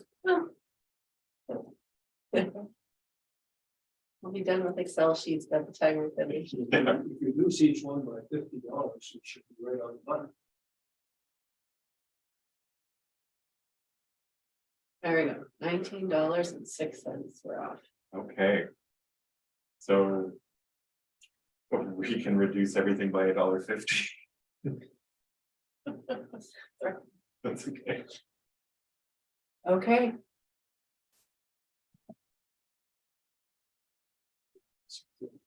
I wonder if that's good. Is that formula workshop? Maybe. Just gonna say that. Did that work? I think we did. So much pressure when you're doing it on the screen. You're doing a fine job. We did it. Yeah, can you hit save? Okay, so this is what the recommended amounts look like when we apply a proportional reduction based on, you know, an overall, plane of about 69% of the, reducing everything by 69%, and then looking at a proportional distribution. So, this amounts to, on the high scale, about $11,884 for the Métis Nation of Ontario, down to, I think our lowest is $1,361 for one of our small grant applications. So feel free to take a minute to absorb this. Do we round up or down? We can provide cents. We can probably play around a couple of them up. If it's, You know, I think we have enough room to round up. Yeah. Is everybody okay if I like round this up to 1,643? Thanks. Oh, yeah, yeah. Let's do this. Oh, actually.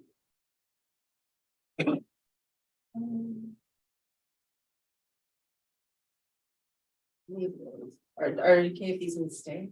And I just play around with ones that are closer to straight dollar value? Sure. Is that okay with everybody? I'm gonna make it easier. Let's see what happens.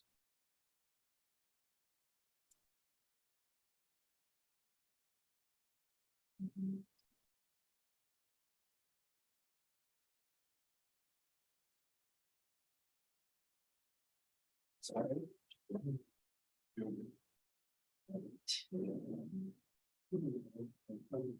Lot of numbers.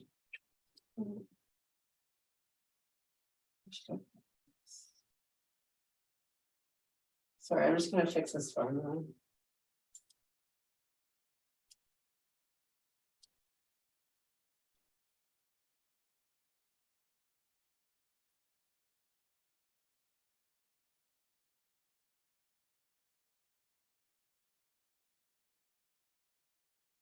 $256, so we, yeah. Flavor. Okay, sorry.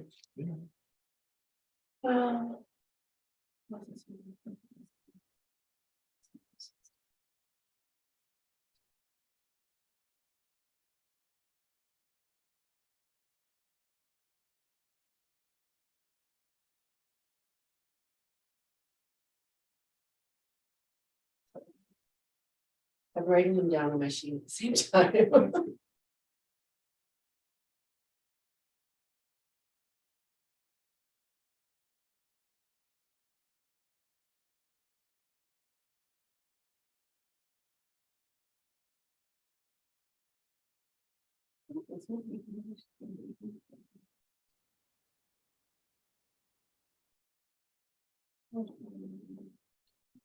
Sorry, I didn't get that one written down.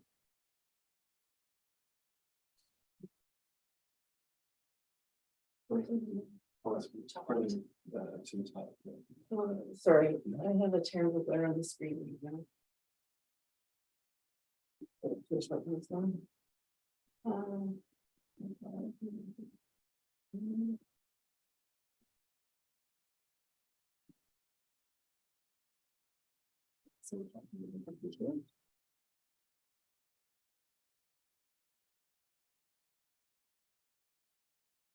I don't feel like I'm not working fast enough.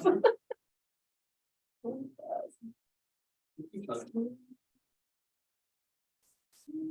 getting closer. Get this over, would you need to go Pardon? and break out the champagne? But yeah. This is going to be good.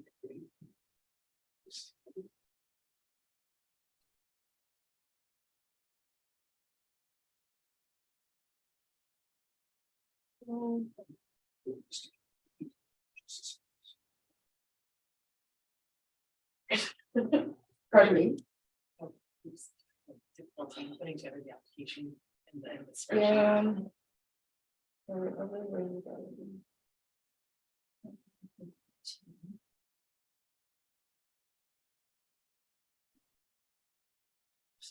This one I have received, sorry, can you say this is 1,516.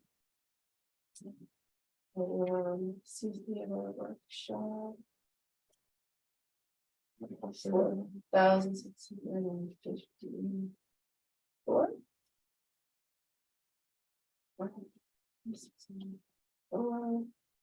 And 1,000.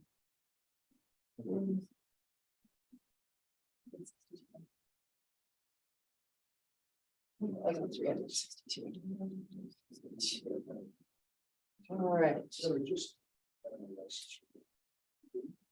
Where was? No, that was 2,000. 2,707.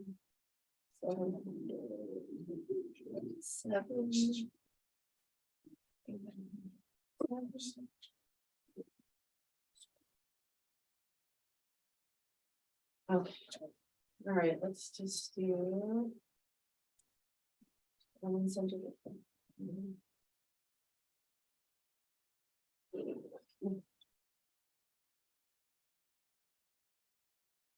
Okay. Darshan, can you read them? Yeah. Or somebody just read them back, so without Over the Rainbow and NOLA. If you're. Right, Okay. so this is I'm going to read them out for the resolution to be moved. So the reason that we're doing these separately is because Larry and I had declared conflicts on different applications, so we have to be out of the room for the other votes, but I'm going to read out the recommended amounts for those other applications so that we can pass those. So for Sorry, I'm just gonna change this one. Yeah, probably not. 6,220. We'll move the recommendation of the following applications with the following amounts. So for the Métis Nation of Ontario, $11,885. For the Friends of Ermichinger Clerk National Historic Site, $6,229. For the Centre Francophone de Sault-Ste-Marie, we have $2,869. For Andréane Deschênes, we have $1,712. For Rebecca Heron, we have $1,494. For Dustin Goodall, $1,642. For Lucinda Cindy Hutt, we have $1,665. Might want you ask for this just for the resolution. No, this is for. Yeah, you're good. Oh, Yeah, you're good. For Nicole Dybel, we have $1,522. For the Sioux Symphony Orchestra, $5,151. Sioux Blues Society, $1,516. Sioux Theatre Workshop, $4,654. And Brandon Rep, $1,362. Do I have a mover for the resolution to adopt the recommended amount to move to council? Moved by Larry, seconded by Richard. Thank you both very much. All those in favor, please raise your hand. All the motion carries. Next, we'll go to Larry will step out while we do the resolution related to Over the Rainbow.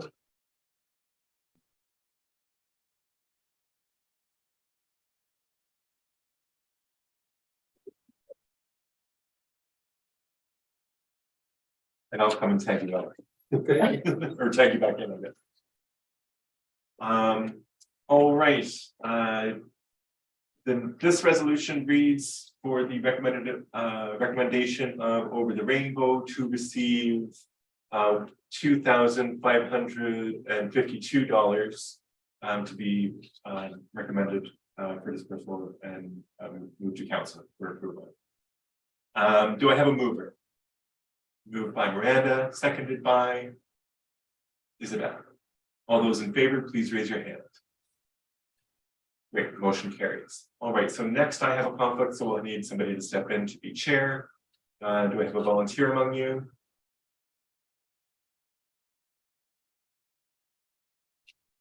Larry will do it when he gets back in. All right. Yeah, you can flip and I can read the resolution. Okay, great. So I will have Larry back in.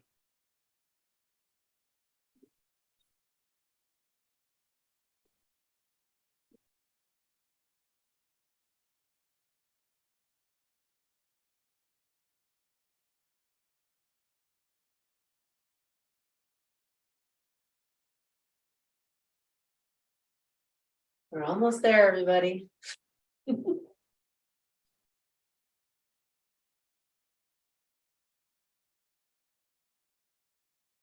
Yeah, well done, Virginia and Alicia.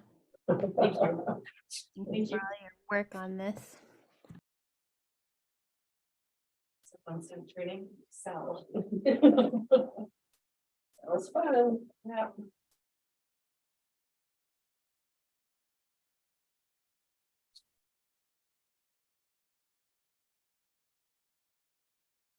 Take a look at him.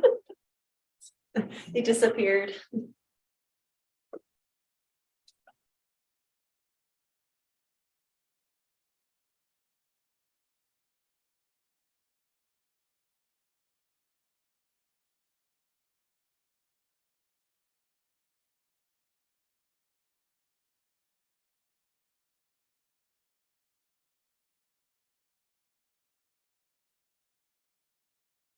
All right, did you want me to read the resolution then for this next one? Sure. Okay, resolved that the Cultural Vitality Committee recommends City Council a grant for the 2023 Arts and Culture Assistance Program for the Northern Ontario Latin Hispanic Association in the amount of $2,787. Happy to. Larry and Miranda, all right, all in favor? That's carried. All right, we can go grab some. Yes. All right, getting closer and. Yeah.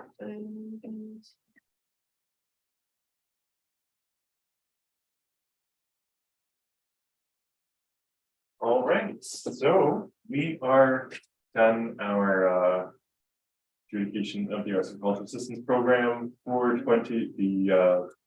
let's say, winter intake of 2023. Thank you all so much. I know this has been a long process, and I know you've all invested a lot of time and effort here. And it's been a huge learning curve, especially for folks who are new to the community.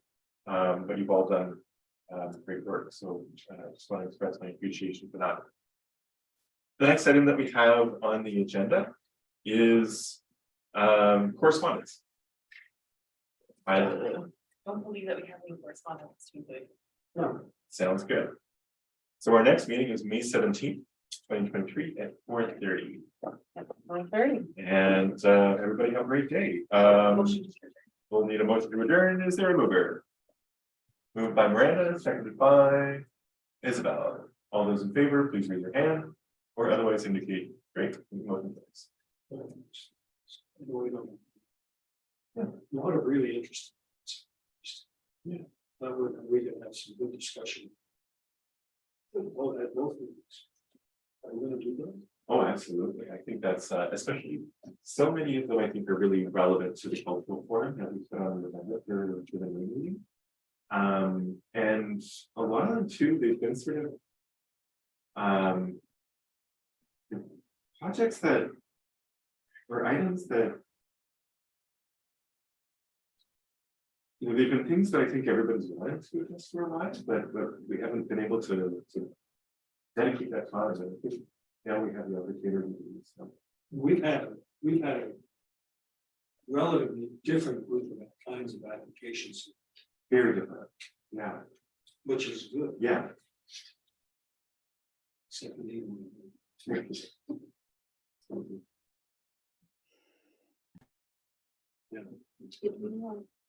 We carry it, yes, yes, so Okay. we're adjourned. All right, Thanks, Thank you. everyone. Thanks, next everyone. meeting's on the 17th, so just a couple weeks. See Bye, you. everyone.